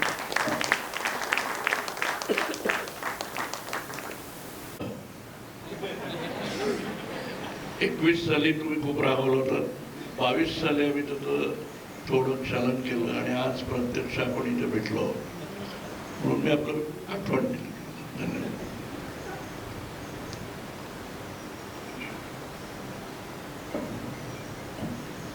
नमस्कार मंडळी. तर मी काय वक्ता वगैरे असं काही नाही आहे. आपल्याला कामाची आवड आहे आणि मगाशी ते सांगितलं त्याप्रमाणे प्रयत्न केल्यानंतर काय घडू शकतं याचं मूर्तिमंत उदाहरण म्हणजे श्री रामकृष्ण आनंदवन आहे हे मी निश्चित सांगू शकतो. आणि हे श्री रामकृष्ण आनंदवन हे माझं किंवा असं कोणाचं नसून प्रत्यक्ष परमपूज्य रामकृष्ण क्षीरसागर महाराज यांच्या आशीर्वादामुळे हे झालेलं आहे, हे लक्षात घ्या. त्याच्यातला मी हा पडा कुठलाही नसून आम्ही सर्व बापट कुटुंब मिळून हे केलेलं आहे. त्याच्यामध्ये माझे बंधू डॉक्टर धनंजय बापट आले, त्यांच्या मिसेस आल्या, माझी पत्नी सौ पूजा बापट आली आणि मुख्य म्हणजे माझे बाबा वडील यांची ही जमीन आहे. आणि ही जमीन जी त्यांची आहे थोडीशी जमीन होती, आधी 2-4 एकर जमीन होती, जी आपण मुख्य वास्तू बघतो तेवढीच जमीन होती. पण आता माझे सर्व काका पुतणे सगळे बसलेले आहेत. त्यांच्या कृपा आशीर्वादामुळे माझी आई आता इथे नाही आहे, पण आताच तिचं देहावसन झालं. पण तिच्या सगळ्यांच्याच आशीर्वादामुळे हा जमिनीचा काही भाग आमच्याकडे आला आम्ही सर्व एकच होतो. आता चंदू बापट जे इथे मुख्य होते, आता माझे काका पण इथे आलेले आहेत, दोन्ही काका इथे समोर आहेत. या सर्वांच्या आशीर्वादामुळे हे रामकृष्ण आंदोलन आम्ही करू शकलो. आता हे थोडीशी बोलायला सांगितलं म्हणून नाही बोलतोय, कारण मूळ व्यवसाय माझा जो आहे तो पशुवैद्यक हा माझा मूळ व्यवसाय आहे. मी मूळ पशुवैद्यक आहे आणि सद्गुरूंच्या आशीर्वादामुळेच तू मूळ पशुवैद्यक आहेस आणि तुझा पशुवैद्यक व्यवसाय आहे हे सद्गुरू सांगितल्यामुळेच आज आमच्या कुटुंबामध्ये, जे भारतामध्ये असं एकमेव उदाहरण आहे की आमच्या कुटुंबामध्ये जवळजवळ आम्ही 7 वेटनरी डॉक्टर्स आहोत. हे भारतात सुद्धा कुठे नाही. हे ते मला घोषणा आहे, कारण की मी जेव्हा सुद्धा पशुवैद्यक गुरुदेवांच्या आशीर्वादामुळेच झालो. तर गुरुदेवांच्या आशीर्वाद झाल्यानंतर बोलताना परत एकदा सांगू शकतो की मी सद्गुरूंकडे परमपूज्य रामकृष्ण क्षीरसागर महाराज यांच्याकडे मी लहानपणापासून 8वी पासून जातोय आणि त्यांच्या सानिध्यात माझं संपूर्ण लहानपण गेलेलं आहे. आणि जे वेदमूर्ती साताराचे इथे बसलेले आहेत त्यांना पण माहिती असेल की वेदांचं कार्य करणं हे त्यांचं मुख्य कार्य होतं आणि त्या कार्याकरता मी जास्तीत जास्त झटण्याचा प्रयत्न केला. आमच्या सद्गुरूंचे जे रामकृष्ण आनंद जे नाव आहे हे रामकृष्ण क्षीरसागर महाराजांमुळेच आहे आणि त्यांचं वेद पाठशाळा मुख्यतः अहमदनगरला आहे. वेदांचं मंदिर आहे, दत्त मंदिर मोठं आहे, तिथे आमची पण मोठं घर, आमचा बंगला पण तिथे आहे. आम्ही तो भक्तांसाठी राहण्यासाठी देतो. तिथे म्हणजे दत्त मंदिरामध्ये आपण दर्शन घेतल्यानंतर आपल्याला खूप तिथे आवडेल. आपण कधीही तिथे येऊ शकता आणि वैदिक कार्य कसं घडतं आहे, कारण महाराष्ट्रातलं पण एक मोठं वैदिक कार्य की तिथे 4 वेदांचं कार्य तिथे चालतं. ऋग्वेद, यजुर्वेद, सामवेद, अर्थवेद या 4ची परीक्षा तिथे शृंगेरी पीठाच्या यांचे पण गुरु तिथे येतात. असं हे वेदांचं कार्य तिथे चालतं. आता त्यांच्याच आश्रमाने मी पशुवैद्यक झालो. त्यांनी मला जे सांगितलं तर त्याप्रमाणे. नाही, माझ्याबरोबर माझे म्हणजे मधले भाऊ जे डॉक्टर धनंजय बापट हे सुद्धा आज प्रेसिडेंट आहेत मुंबई आणि महाराष्ट्रामध्ये. जवळजवळ 7-8 हजार डॉक्टर्स, व्हेटनरी डॉक्टर्स, जे फक्त म्हणजे आपल्याला कल्पना नसेल की पशुवैद्यक हा सुद्धा किती मोठा व्यवसाय आहे आणि त्याच्यातले फक्त कुत्र्यांचे म्हणजे कुत्रा, पशु म्हणजे डॉग आणि कॅट ह्याची जे हॉस्पिटल्स किंवा क्लिनिक्स असतात त्याला आपण जे म्हणतो पाळीव प्राण्यांचे डॉक्टर म्हणून आम्ही मुख्यतः आहोत. असे जवळ 7-8 हजार डॉक्टर महाराष्ट्रामध्ये फक्त पाळीव प्राण्यांची प्रॅक्टिस करणार आहेत. त्या असोसिएशनचे आज गेली 12 वर्ष ते प्रेसिडेंट आहेत आणि हे पण एक घोषणा आहे की आज अनेक डॉक्टर्स आमच्या हाताखाली आहेत आणि त्याच्यातच धाकटे भाऊ आले, त्यांची मिसेस आली, त्यांची मिसेस डॉक्टर अर्चना बापट या पण पशुवैद्यक असून त्या एक्झॉटिक ॲनिमल्स म्हणजे आपण टर्टल या सगळा व्यवसाय नवीन आपल्याला हे सांगतोय. थोडीशी माहिती द्या तरी सांगितलं म्हणून. तर हा एक्झॉटिक ॲनिमल्स म्हणजे जे असतात म्हणजे टर्टल्स किंवा रेप्टाईल्स किंवा आपण इंगोआ वगैरे म्हणा असे प्राण्यांचे ते डॉक्टर आहेत आणि हे प्राणी घेऊन म्हणजे तुम्हाला फोटो टर्टल्सच्या रांगाही आमच्या इथे लागलेले असतात.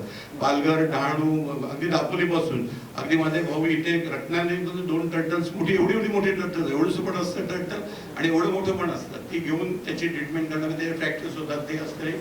इथे सर्जरीज आमच्या इथे होतात. आमचं 5 मजली ठाण्याला मोठं हॉस्पिटल आहे. 5 मिनिटं मला बोलायला सांगितलं बोलते. असं 5 मजली म्हणजे हे व्यवसाय वेळ सगळे डॉक्टर्स माणसं ते सगळेच असतात. माणसं डॉक्टर्स आपले ते असतील किंवा आपले बरेच नातेवाईक असतील, मुलं बाळ असतील, पण पशुवैद्यकडे जायचं हा मोठा एक धाडसाचा प्रयोग असतो. त्याचं उदाहरण द्यायचं म्हणजे माझं पशुवैद्यक म्हणून माझ्या बायकोचं माझं लग्न झालं तेव्हा सगळे लोक अरे तो गुरांचा डॉक्टर आहे त्याला काय लग्न करते असं सुद्धा नोंद झालेली आहे. कारण माझी पत्नी ही पनवेल गावात अशी आलेली आहे आणि त्याच्यामुळे तिथे मला माहित नाही पशुवैद्यक बघून सुद्धा लग्न माझ्या सासूबाई सासऱ्यांची आठवण काढून त्यांनी लग्न माझ्याशी केलं. आमचं छोटंसं घर होतं. आज मला ते पण आता परत एक विषय वेगळा होतो, पण आम्ही गिरगावात नाही मुख्यतः बेडेकरचं शांतारामचं आहे तिथे आम्ही राहणार आहे. अगदी एक म्हणजे 10 बाय 10च्या खोलीत जे बाहेर टॉयलेट्स बाथरूम्स असतात ह्याच्यातनं आम्ही मोठी झालो. माझे बाबा आता बसलेले आहेत ते स्वतः वेगवेगळ्या ठिकाणी पहाटे 5 वाजल्यापासून शिकवण्या घरात जायचे. बेडेकर मसालेवाले आहेत, त्या बेडेकर सरांच्या इथे होतो. आमचे बेडेकर सगळे नातेवाईक आमच्या घरच्यासारखे आहेत.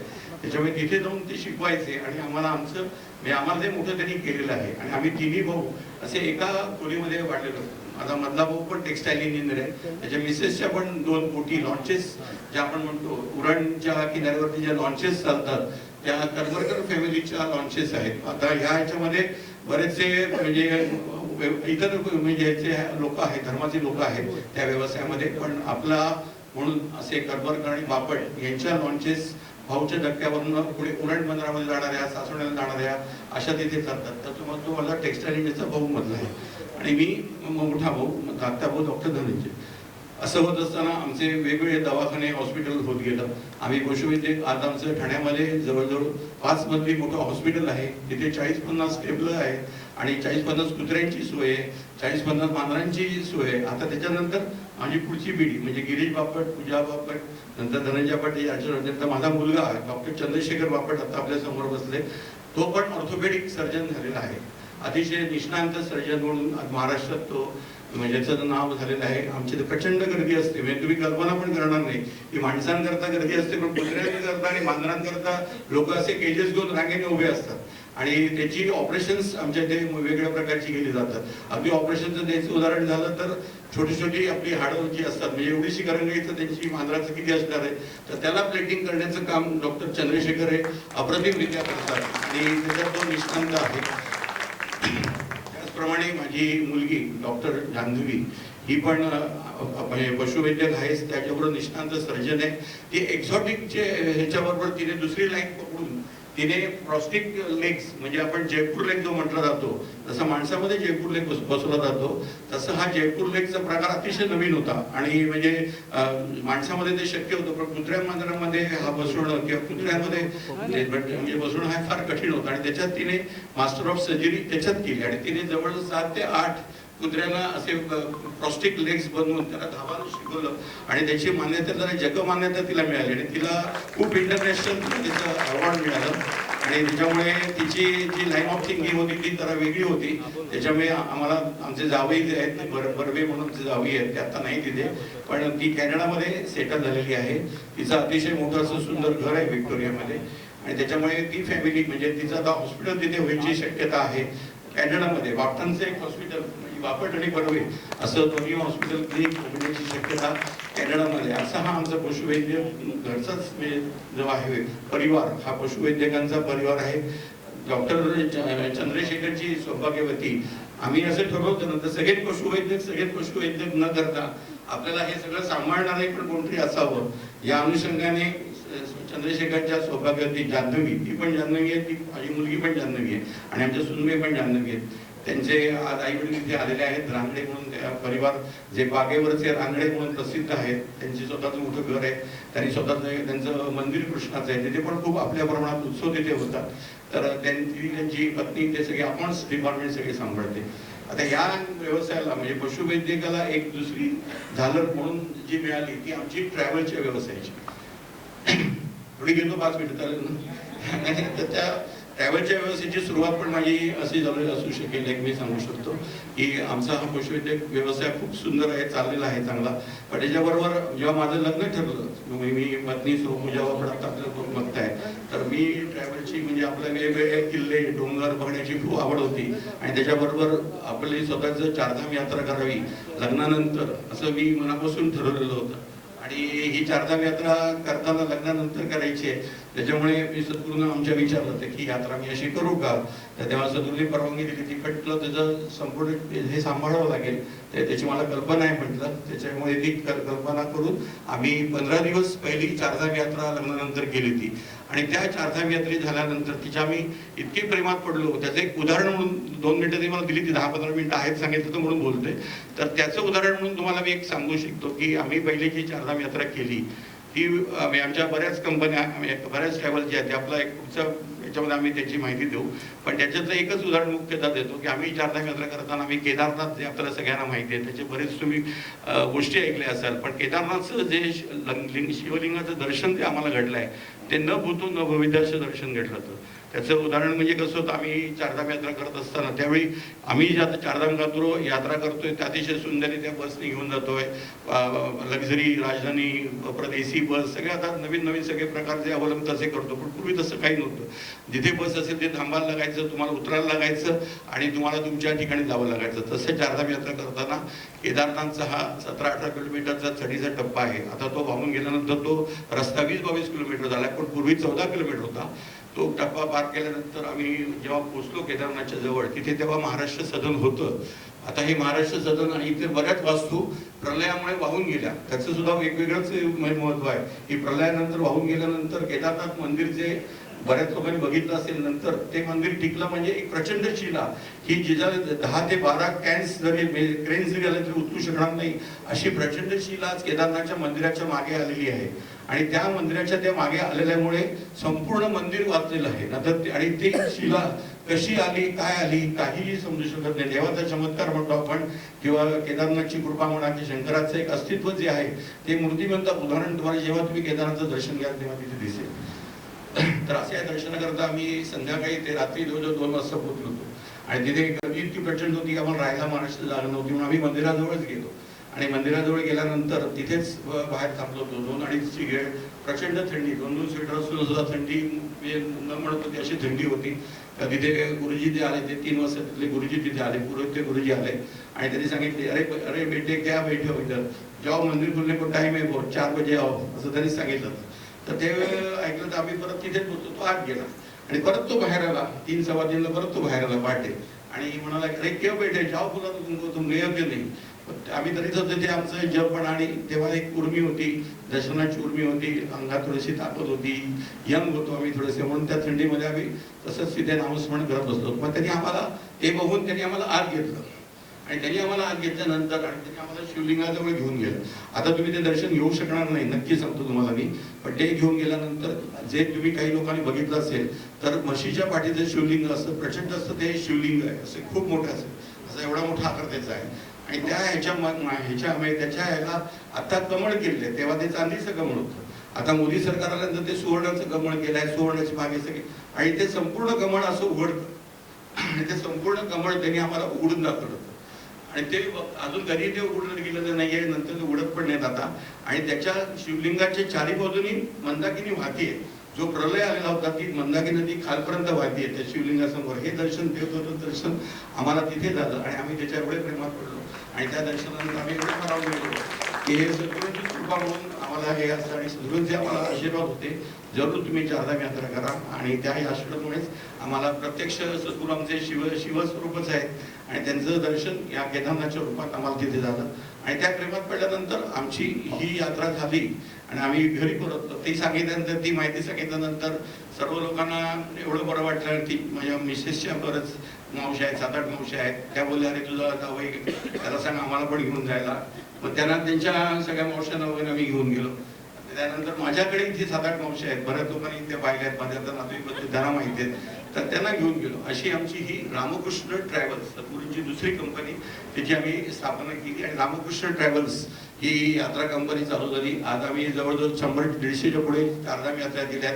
आमची नर्मदा परिक्रमा खूप फेमस आहे गुरुपूर फेमस आहे. हे फेमस आहे वगैरे म्हणून मी सांगायला तो उभा नाहीये पण आलेले अनुभव आणि सद्गुरूंची कृपा आणि काय असते त्याची पार्श्वभूमी आमच्या कुटुंबावरती कशी आहे तशी ही ट्रॅव्हल कंपनीची सुरुवात झाली. आज आम्ही बऱ्याच म्हणजे लोकांना देतोय आसाम पूर्वांचल नैनिताल काश्मीर हे सगळं चालतं पण त्यात चारधाम यात्रा नर्मदा परिक्रमा आणि गुरुपूर पिठापूर यात्रा या आमच्या खूप प्रसिद्ध आहेत ज्यात तुम्ही कधीही सहभागी होऊ शकता. आणि ही यात्रा करत असताना आम्हाला अनेक अनुभव आले. त्या अनुभवातून आम्ही अनेक परदेशवारी केल्या. आता सुद्धा आम्ही जपानला जवळजवळ 20 दिवस होतो. अमेरिका कॅनडात आम्ही बरेच वेळा जाऊन आलेलो आहोत. आणि ते सगळं जाऊन आल्यानंतर एक मानसिक समाधान मिळाल्यानंतर थोडंसं आपल्या इथे पण काहीतरी करावं आणि आमच्या सर्व कुटुंबियांच्या तर्फे जी आम्हाला वास्तू ही जी आता पण बघताय ही जी जागा मिळाली ती त्या जागेचं काहीतरी रूप आपण पैसे साठवतोच पैसे काय सर्टिफिकेट काढतो हे करतो ते चालूच असतं. तर त्याच्याबरोबर आपली काहीतरी वास्तू असावी म्हणून आम्ही जी आता मुख्य बिल्डिंगमध्ये आपण जे राहत आहे ती जवळजवळ 3 मजली बिल्डिंग जी आहे ती आम्ही 3 बाबांच्या हिशोबाने करायची असे ठरवलं होतं. हा जो सगळा घाट घातलेला आहे हा घाट तेव्हा नव्हता तसा आहे हे आपण बोललो नाही एवढं पण याच्या मला सांगायचं वाटतंय की आमचे 3 कुटुंब आमची 3 बाबांची 3 कुटुंब त्याच्याबरोबर त्यांचे जावई मुलं अशी यावी अशा हिशोबाने आमची पहिली वास्तू ही रामकृष्ण आनंदमध्ये उभी राहिली की जी आम्ही कॉमन टॉयलेट बाथरूममध्ये जात होतो गिरगावात असताना त्या आता इथे जवळजवळ 70-80 टॉयलेट बाथरूम्स आहेत. हे प्रत्यक्ष सद्गुरू कृपेमुळेच आहे आणि आपल्या सर्वांच्या प्रेमामुळे. ती वास्तू झाल्यानंतर मग आम्ही ज्या बाकीच्या वस्तू ज्या आहेत त्या थोड्याशा बघितल्यात. आपण अंजली निवास म्हणा किंवा खर्ची म्हणा मग आम्ही स्विमिंग पूल जो बांधलाय छोटा आधी तिथे स्विमिंग पूल बांधला. नंतर बाजूला मोठी म्हणजे खालती पण आमचं मोठं रेस्टॉरंट आहे ते तुम्ही पुढे पाहिलं नसतात. आमची शेती खाल्ली त्याच्यावरती रेस्टॉरंट आहे. त्याच्यानंतर त्या लोकांचा रिस्पॉन्स बघून आम्ही यंग कपल्स करतात त्याची वाढी म्हणून कोरोनाच्या काळामधलं काम म्हणून हे आम्ही आमचे वरचे बंगले बांधले. हे बंगले जे अष्टविनायक म्हणतो आणि त्याच्यामध्ये पण कसं आहे, माझ्या बाबांचं नाव मोरेश्वर आहे, माझे आजोबा परत मोरेश्वर विनायक बापट यांचं पण नाव येतं आणि अशा अनुषंगाने मी अष्टविनायक हे सर्व कुटुंबांनी ठरवल्याप्रमाणे हे मी सगळं बोलतोय आमच्या तिन्ही भावांच्या वतीने, आमच्या कुटुंबाच्या वतीने मी बोलत आहे. असे हे अष्टविनायक ही नावं दिली. ही नावं दिल्यानंतर त्याचा रिस्पॉन्स पण बघितल्यानंतर लोकांचं प्रेम बघितलं, ओढा बघितला. त्याच्यानंतर थोडंसं आम्ही हे जे स्ट्रक्चर जे बघताय आपण तुम्ही की बऱ्याच लोकांची लग्नाच्या मागणी आल्या, हे आलं, तर त्याच्यानंतर ही वास्तू बांधली. आत्ताच्या थोड्याशा बरीच 7-8 लग्न आता इथे झाली ती. आत्ता मला वाटतं कोणी बापट कुटुंब बघाशी होतं इथे, तर त्यांनी पण आता विचारलं की आम्हाला असं लग्नाला मिळेल का? म्हटलं जरूर मिळेल, तर लग्नासाठी तुम्ही येऊ शकता. तर त्यानंतर मी रेस्टॉरंट बांधलं जे आहे आणि हे सगळं करत असताना आत्ताच आम्ही हा स्विमिंग 50 बाय 100चा स्विमिंग पूल बांधला. हे सगळं आपल्या आशीर्वादाने बांधलेलं आहे हे मी निश्चित सांगू शकतो. आणि त्या ह्याच्यातनं मी स्वतः म्हणजे आता जे मगाशी विनायक बापट यांनी सांगितलं की ती जशी वास्तू तशी, जसं लोकांचं प्रेम बघून आपण पण बापट सर्व कुटुंबियांनी या प्रेमामध्ये सहभागी व्हावं. जसं आता नागपूर, बरेच लोक वेगवेगळ्या ठिकाणी आलेत आणि कोकण म्हणजे काय आहे हे बऱ्याच लोकांना माहिती नसतं. आणि कोकणामध्ये किती प्रेम आणि किती वात्सल्य, म्हणजे कोकणातली माणसं कशी, जे गाणं आहे शाळेत याच्यासारखी गोड पाण्यासारखी, तसे तिथली सर्व माणसं आहेत आणि ती लोकांनी अनुभवावी. म्हणजे नागपूरच्या लोकांना किंवा मराठवाड्यात लोकांना हे संपूर्ण कोकण नवीन आहे. अगदी त्याचं उदाहरण द्यायचं सांगितलं की आमच्या इथे काही बीडमधली किंवा काहीशी मुलांची एक ट्रिप आली होती आणि ती अरे ही झाडं किती उंच वाढत आहेत, कारण त्यांनी झाडं उंच झाडा प्रकारच बघितलेला नव्हता आणि ही उंच झाडं बघून त्यांना एवढा उत्सुकी वाटत होतं एवढी मोठी मोठी झाडं होतात कशी. तर हे म्हणजे जे हे वैभव कोकणातलं आहे हे बघावं म्हणून विनायक बापट त्यांच्याशी मी सतत संपर्कात होतो की, आणि त्या ह्याच्या अनुषंगाने मी श्रीफळ तिथे घेतलं होतं आणि त्यानंतर 2 वर्ष गॅप घेतली म्हणून ते मगाशी बोलले तसा कुठलाही राग रुसवा काही असं काही नाही आहे. असंच आपलं प्रेम राहून दे आणि असंच या वास्तूचा आपण जरूर आनंद घ्या, याच्यावरती प्रेम ठेवा. याच्यातल्या काही म्हणजे वास्तूबद्दल काही सांगायचं झालं तर सूचना अशा करू शकतो मी. सूचना अशा नाही आहेत, त्या वास्तूचं पावित्र्य सांभाळा. म्हणजे याचं मी थोडक्यात सांगतो, मग आमचं बोलतो मी तिथून. ह्याचं पावित्र्य जास्तीत जास्त सांभाळा की जेणेकरून इथे सद्गुरूंचं स्थान आम्ही केलेलं आहे आणि प्रत्यक्ष सद्गुरू रामकृष्ण क्षीरसागर महाराज माझ्या बाबांच्या स्वप्नात येऊन सांगितलं की त्यांचं वार्धक्यामुळे त्यांना असं वाटायचं की कशाला एवढं करताय, पण त्यांना ते स्वप्न पडलं तर की मी इथे प्रत्यक्ष आहे. आणि त्यांनी जे आमचं तुम्ही ध्यान मंदिर बघितलं नसाल, आम्ही आज सगळे पण तिथे पूजा रोज आम्ही तिथे करतो. पूजा म्हणजे अशी मूर्तीपूजा असं नाही आहे, पण जे काय आहे ते म्हणायचं करुणाष्टक म्हणा, त्रिपदी म्हणा. काल पण आमच्या सोनेरी त्रिपदी म्हटली असेल, ती त्रिपदी तुम्ही ऐकले असतात, ते मी रात्री रोज तिथे म्हणतो. कारण या वास्तूमध्ये अनेक धार्मिक कार्यक्रम तसे झालेले आहेत. म्हणजे आम्ही एक बोर्ड मगाशी तर गावाचा राहिला एक म्हणजे तो आणलेला आहे घरात. आपण डावीकडे हा बोर्ड बघताय, वेद समाधानांचं कार्याबरोबर इथे ज्ञानसंस्कार शिबिर इथे गेले 3 वर्ष होत आहे. इथे जेव्हा त्याचा पण एक अनुभव 2 मिनिटं सांगतो. ज्ञानसंस्कार शिबिराची आखणी अशी झाली ती मकरंद मोहनचं इथे फार मोठं म्हणजे जो भागवत सप्ताह असतो तो खूप मोठा भागवत सप्ताह झाला होता. जवळ 200-300 माणसं इथे होती आणि तो भागवत सप्ताह झाल्यानंतर त्यांनी जे उद्गार काढले ते की अरे मी इथे नेहमी श्रेणीमध्ये बसलो असं मला वाटतं, इतकं सुंदर आहे सप्ताह चालू आहे. सप्ताह संपल्यानंतर त्यांना काय माहिती नाही, त्यांना असं वाटलं की तुम्ही हे सप्ताह झालं, अतिशय सुंदर त्या सप्ताह तुमचा झालाय, पण तुम्ही सज्जनगडावरती जरूर जा आणि घडीत पण जा असं त्यांना सांगावं असं वाटलं. आणि आम्हाला ते म्हणजे खरं उतरावं असं वाटलं. 12 वाजता आमचा सप्ताह झाला, दुपारी 2 वाजता आमचं जेवण झालं. आम्ही जवळजवळ 7-8 वाजेपर्यंत घडीमध्ये होतो आणि 8 वाजता आम्ही गडावरती 9 वाजता गडावरती होतो. गडावरती गेल्यानंतर सज्जनगडावरती गेल्यानंतर त्यांच्याशी चर्चा केली आणि आम्ही काय ते चांगली सेवा करू म्हणून आम्ही त्यांच्याशी विचार विनिमय करत होतो. आणि तो विचार विनिमय करत असताना त्यांनी ही कल्पना मांडली की आतापर्यंत मी सगळ्यांनी जरूर ऐका, महिला वर्गाने पण जरूर ऐका, काय सांगितलं आणि आम्ही काय केलं त्याच्याबद्दल हे सांगतोय मी.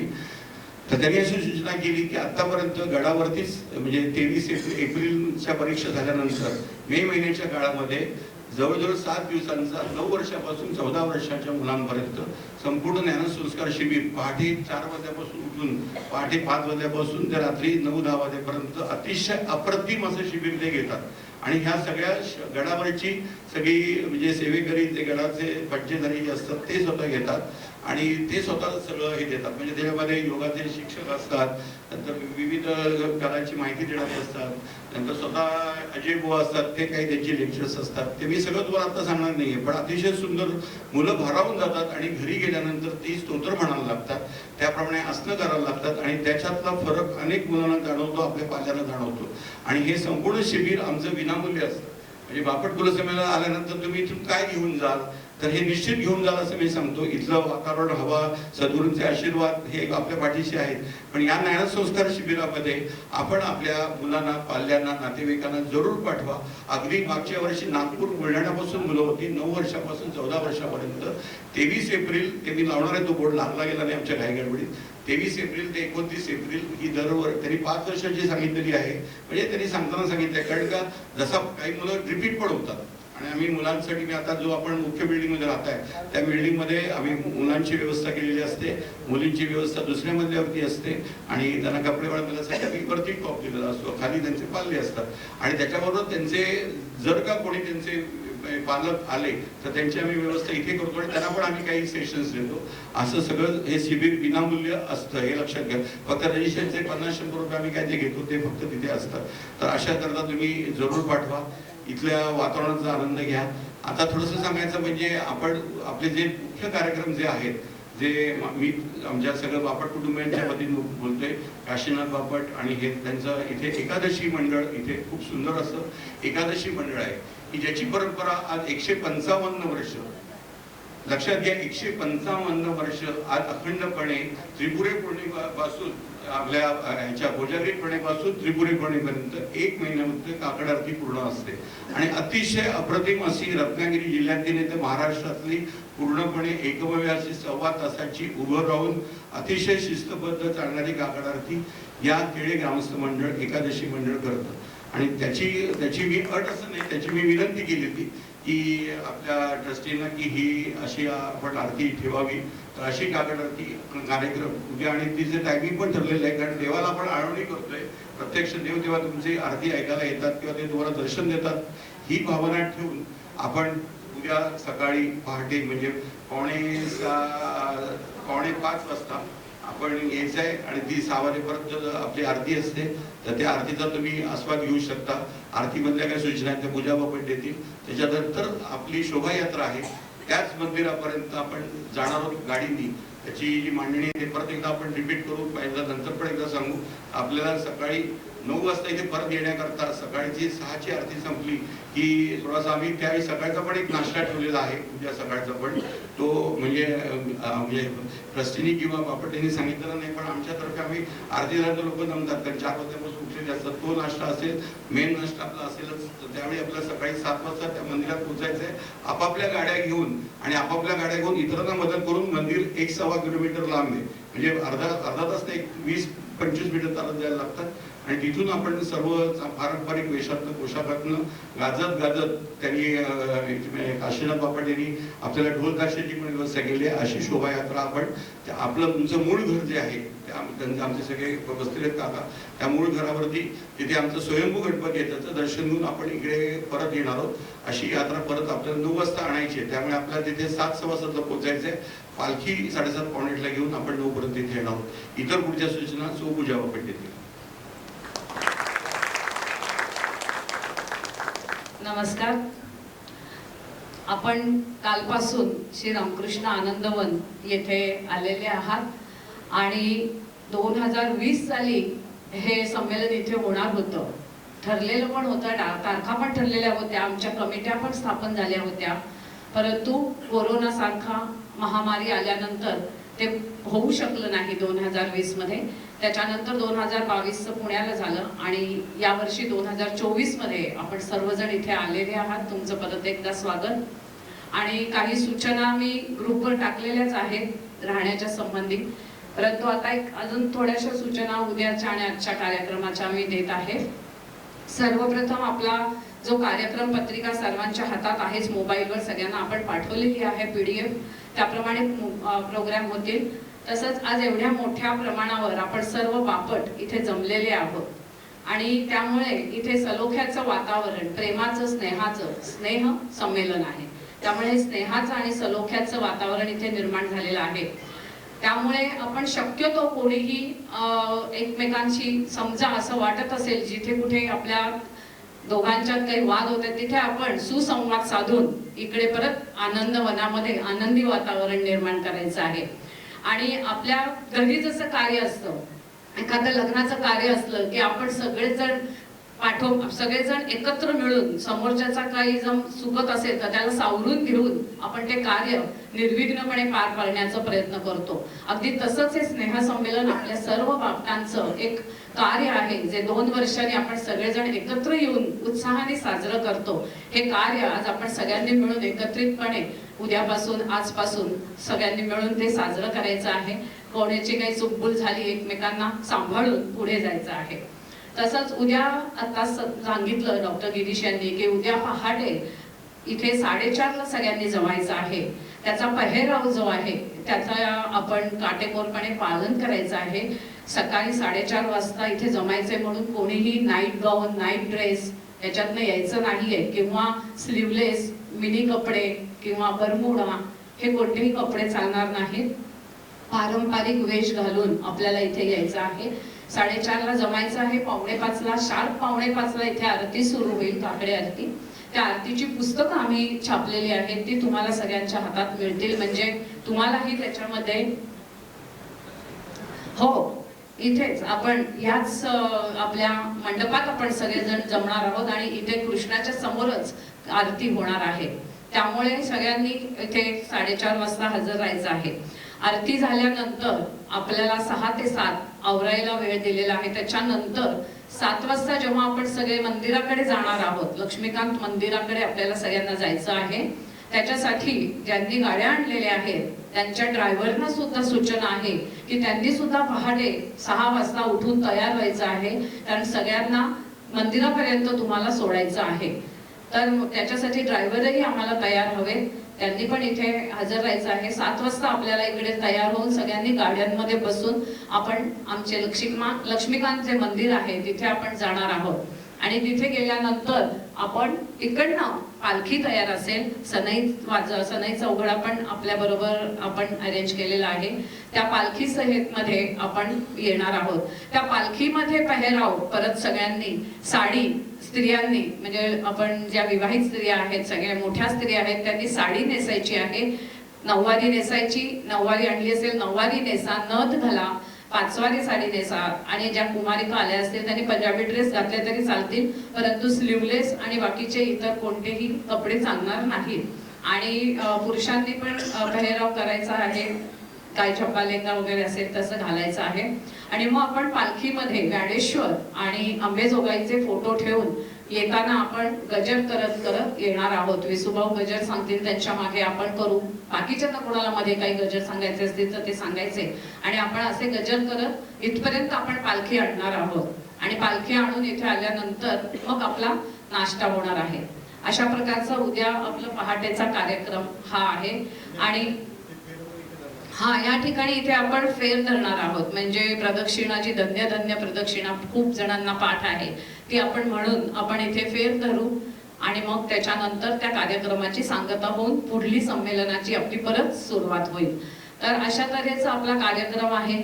आजही सगळ्यांनी पावित्र्य राखा आपल्या ह्या कार्यक्रमाचं. कोणीही शक्यतो, म्हणजे मी मुद्दामून सांगते असं नाही कोणी करत असाल असंही नाही, तर धूम्रपान मद्यपान कृपया करू नये. आणि आम्हाला सगळ्यांना सहकार्य करून आपलं संमेलन जास्तीत जास्त आनंदी आणि यशस्वी करायचं आहे. तर सगळ्यांना पुन्हा एकदा शुभेच्छा आणि आपण इथे आल्याबद्दल धन्यवाद. श्री गुरुदेव दत्त.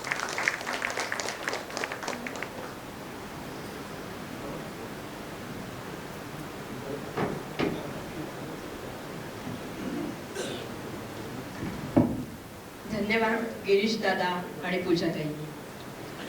एक चांगलं व्यक्तिमत्व म्हणून जन्माला यायचं म्हणजे आई वडिलांकडून मिळालेलं आपल्याला ते एक गिफ्ट असतं.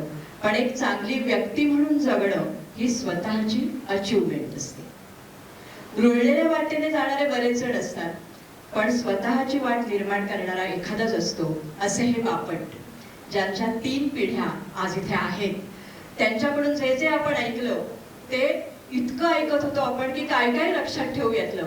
आणि खरोखरच या बापटांचा म्हणजे आपल्याच बापट परिवाराला खूप अभिमान वाटेल अशी ही गोष्ट आहे. तेव्हा त्यांच्यासाठी एकदा जोरदार टाळ्या होऊ दे. अतिशय सुंदर आगत स्वागत, इथलं चैतन्यपूर्ण वातावरण आणि हे सगळं करत असताना सुद्धा शून्यातून विश्व निर्माण कसं करायचं हे व्यक्तीने दाखवून दिलंय. आपण काय करतो तर आपल्यामध्ये जास्तीत जास्त भिंती उभ्या करतो, पण या कुटुंबाने आपल्यामध्ये आपुलकीचे पूल निर्माण केले, म्हणून त्यांची नाती गळून गेली नाही, ती नाती कायम टिकून राहिली. हाच आदर्श आपण त्यांच्याकडून घ्यायचा आहे आणि आपण देखील असे आपुलकीचे आपल्या नात्यांमध्ये पूल बांधायचा प्रयत्न करूया आणि पुढील मार्ग आक्रमूया. आता यानंतर हे सत्र संपत येणार आहे, संपन्नतेच्या वाटेवर आहे. तर आभाराचं गोड काम करण्यासाठी श्रीकांत उर्फ भाऊ बापट यांच्याकडे मी माझी सगळी सूत्र सुपूर्द करणार आहे. पण तत्पूर्वी मी जी मध्ये मध्ये कोण बोलत होते तर मी माझा परिचय करून देते. मी पूर्वाश्रमीची कुमारी सुनीता विनायक बापट, म्हणजे माझं गाव करला आहे. आम्ही 7 बहिणी, त्यातल्या आम्ही 3 जणी आज इथे आलेलो आहोत.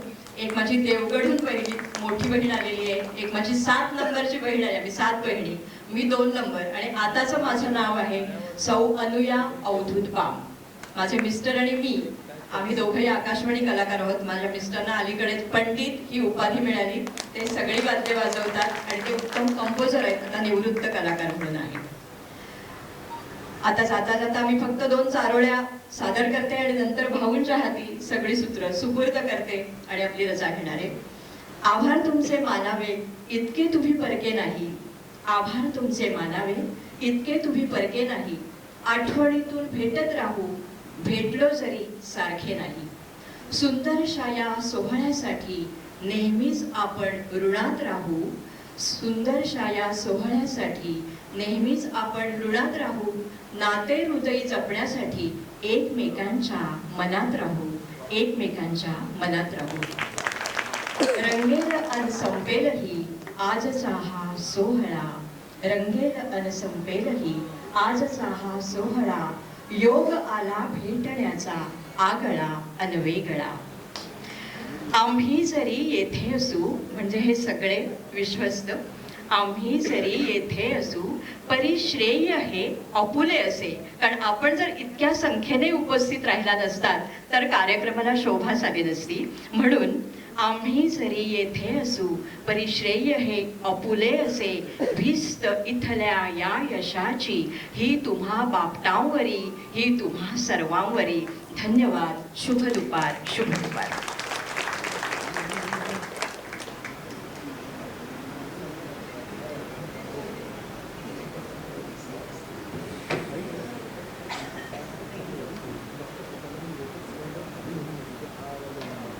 शेवटचं काम सर्वांचे आभार मानण्याचं. पण तत्पूर्वी काही विचारणा, काही सूचना. आलेल्या सर्वांना इथल्या सर्व सुविधा मिळणार आहेत, पण त्यासाठी आपण कूपन घेणं आवश्यक आहे. तर सर्वांनी आपण कूपन घेतलेलं आहे ना, आपण रजिस्ट्रेशन नोंद केलेली आहे ना याची खात्री करा आणि कूपन निश्चित घ्या, जेणेकरून आपल्याला सर्व सुविधा देऊ. आमच्यासाठी सोपं जाईल. ज्यांनी अद्याप कूपन घेतलेली नाही किंवा ज्यांची नोंद अद्याप व्हायची आहे त्यांनी कृपया जरा हात वर करा. ठीक आहे, सर्वांनी घेतलेले आहेत, धन्यवाद. एका गोष्टीचं स्मरण करून देतो सर्वांना, ज्याची आवश्यकता आहे की आपण आपल्या संमेलनाच्या कार्यक्रम पत्रिकेमध्ये काही आपल्या इथल्या कार्यक्रमांचं प्रायोजकत्व दिलेलं आहे. काल रात्रीचं भोजन 50,000 रुपये, आजची 2 आणि उद्याचं 1 भोजन 1 लाख रुपये, न्याहारी 25,000 रुपये, अशा प्रकारचं प्रायोजकत्व आहे. काही किरकोळ आयटम्सचं प्रायोजकत्व घेतलं गेलंय, पण अजूनही अनेक प्रकार त्यातले शिल्लक आहेत. तेव्हा ज्याला कुणाला प्रायोजकत्व घ्यायचं असेल त्याने आपल्या काउंटरवरती किंवा आमचे कोषाध्यक्ष राहुल मोहन यांच्याशी संपर्क साधा. काल रात्रीच्या भोजनाचं प्रायोजकत्व घेण्यासाठी कोणी अद्यापही संकोचायचं कारण नाही. जेवण होऊन गेलं असलं तरी प्रायोजकत्व आत्ताही आपण घेऊ शकता, हे मुद्दाम नमूद करतो. अध्यक्षांच्या भाषणातल्या एका गोष्टीची थोडी पुनरावृत्ती करतो. 11वं बापट संमेलन आहे आणि जवळपास 3ऱ्या बापट संमेलनापासून ते चिपळूणला 2009 साली झालं होतं, तेव्हापासून आपण बापट परिवार चॅरिटेबल ट्रस्टला कार्यालय असावं म्हणून प्रयत्न करतो आहोत.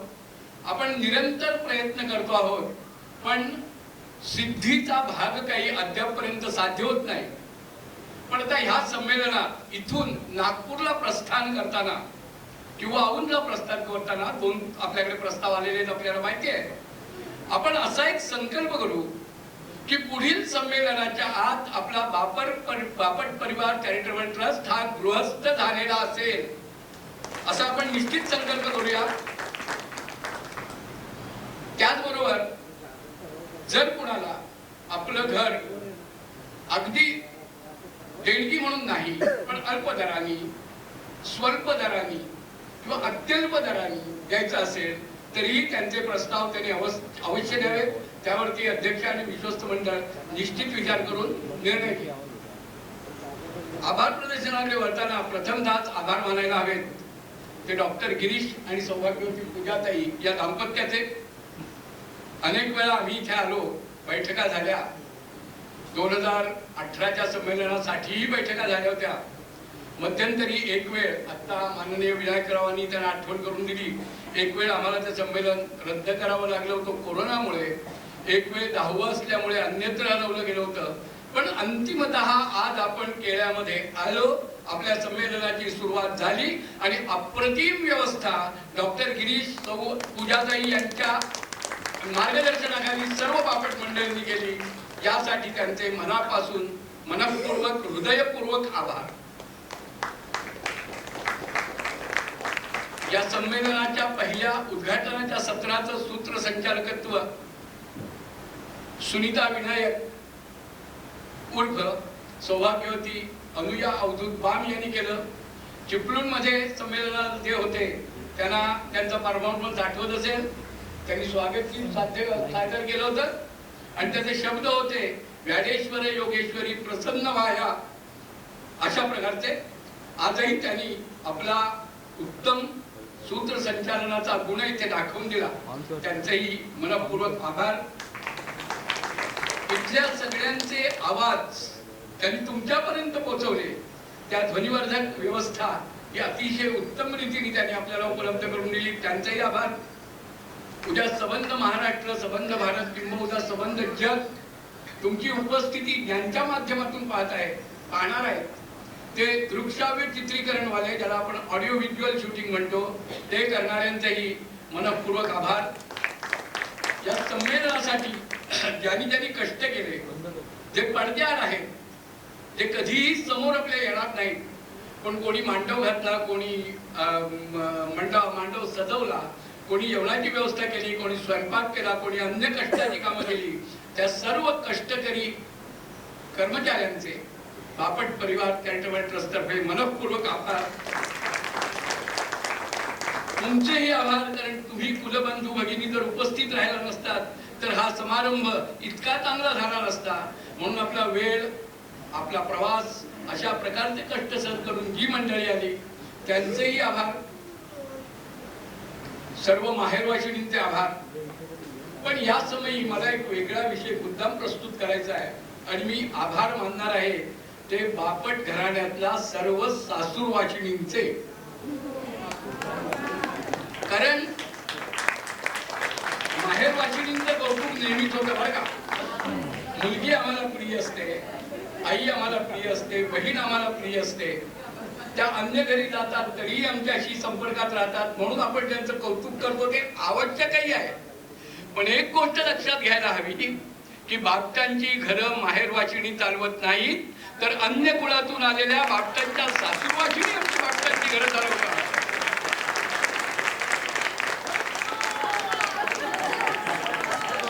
आणि याचं मोठं उदाहरण मी तुम्हाला देणार आहे. नामूल्य चुकूनही नाही, निकाल अनुकूल लागत असले तरीही नाही. पण तुम्हाला याचं उदाहरण नाही, निश्चितपणे पण एक उदाहरण तुम्हाला द्यायचं आहे. आज बापट परिवार चॅरिटेबल ट्रस्टचं हे मोठं स्वरूप तुम्ही बघता. याचा मूलाधार विनायकराव आणि गौतम तर आहेतच, पण हे स्वरूप इथपर्यंत कुणी आणलं माहितीये का? अध्यक्ष, सेक्रेटरी आणि खजिनदार. मुद्दाम तुमच्या माहितीसाठी सांगतो. भिडे कुलोत्पन्न विद्याताई दीर्घकाळ अध्यक्ष, भागवत कुलोत्पन्न श्यामलताई दीर्घकाळ सेक्रेटरी आणि नंतर अध्यक्ष, आणि देशपांडे कुलोत्पन्न ज्योतिताई या खजिनदार. असं अनेक वर्ष चाललं, तेव्हा हा ट्रस्ट इथपर्यंत आला. आणि आज संमेलनातही बघा, बापट पुरुष मंडळी जरी काम करत असले तरी जोशी कुलोत्पन्न पूजाताई आणि रानडे कुलोत्पन्न जान्हवी यांच्याच खांद्यावर हा सगळा संमेलनाचा पसारा उभा आहे. यासाठी मी सर्व सासूरवासी वाटतांच्या मनपूर्वक आभार मानतो. या उपरही कोणी ज्ञात अज्ञात मदतगाराचे आभार मानायचे राहून गेले असतील तर त्यांचेही आभार मानतो. हा कार्यक्रम या माझ्या आभार प्रदर्शनाच्या संबोधनाबरोबर समाप्त होईल, पण त्याचबरोबर आपल्याकडे काही वेळ उपलब्ध आहे. त्या वेळामध्ये सर्वांनी आपापला परिचय करून घ्या, आपापसात चर्चा करा, सलोख्याची चर्चा करा आणि भोजन 1 वाजता होईल. त्यावेळेला भोजनाच्या ठिकाणी उपस्थित राहा असं सांगतो आणि अध्यक्षांच्या परवानगीने हे सत्र या ठिकाणी समाप्त झालं असं जाहीर करतो. जय परशुराम.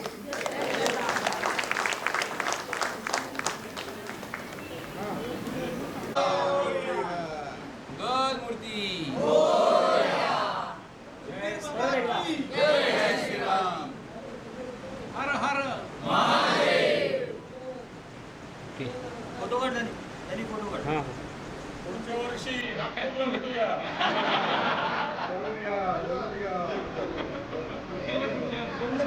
छत्रपती श्री शिवाजी महाराज की जय. धर्मवीर छत्रपती श्री संभाजी महाराज की जय. भारत माता की जय. हिंदू धर्म की जय. वंदे मातरम. मागे कॅमेरा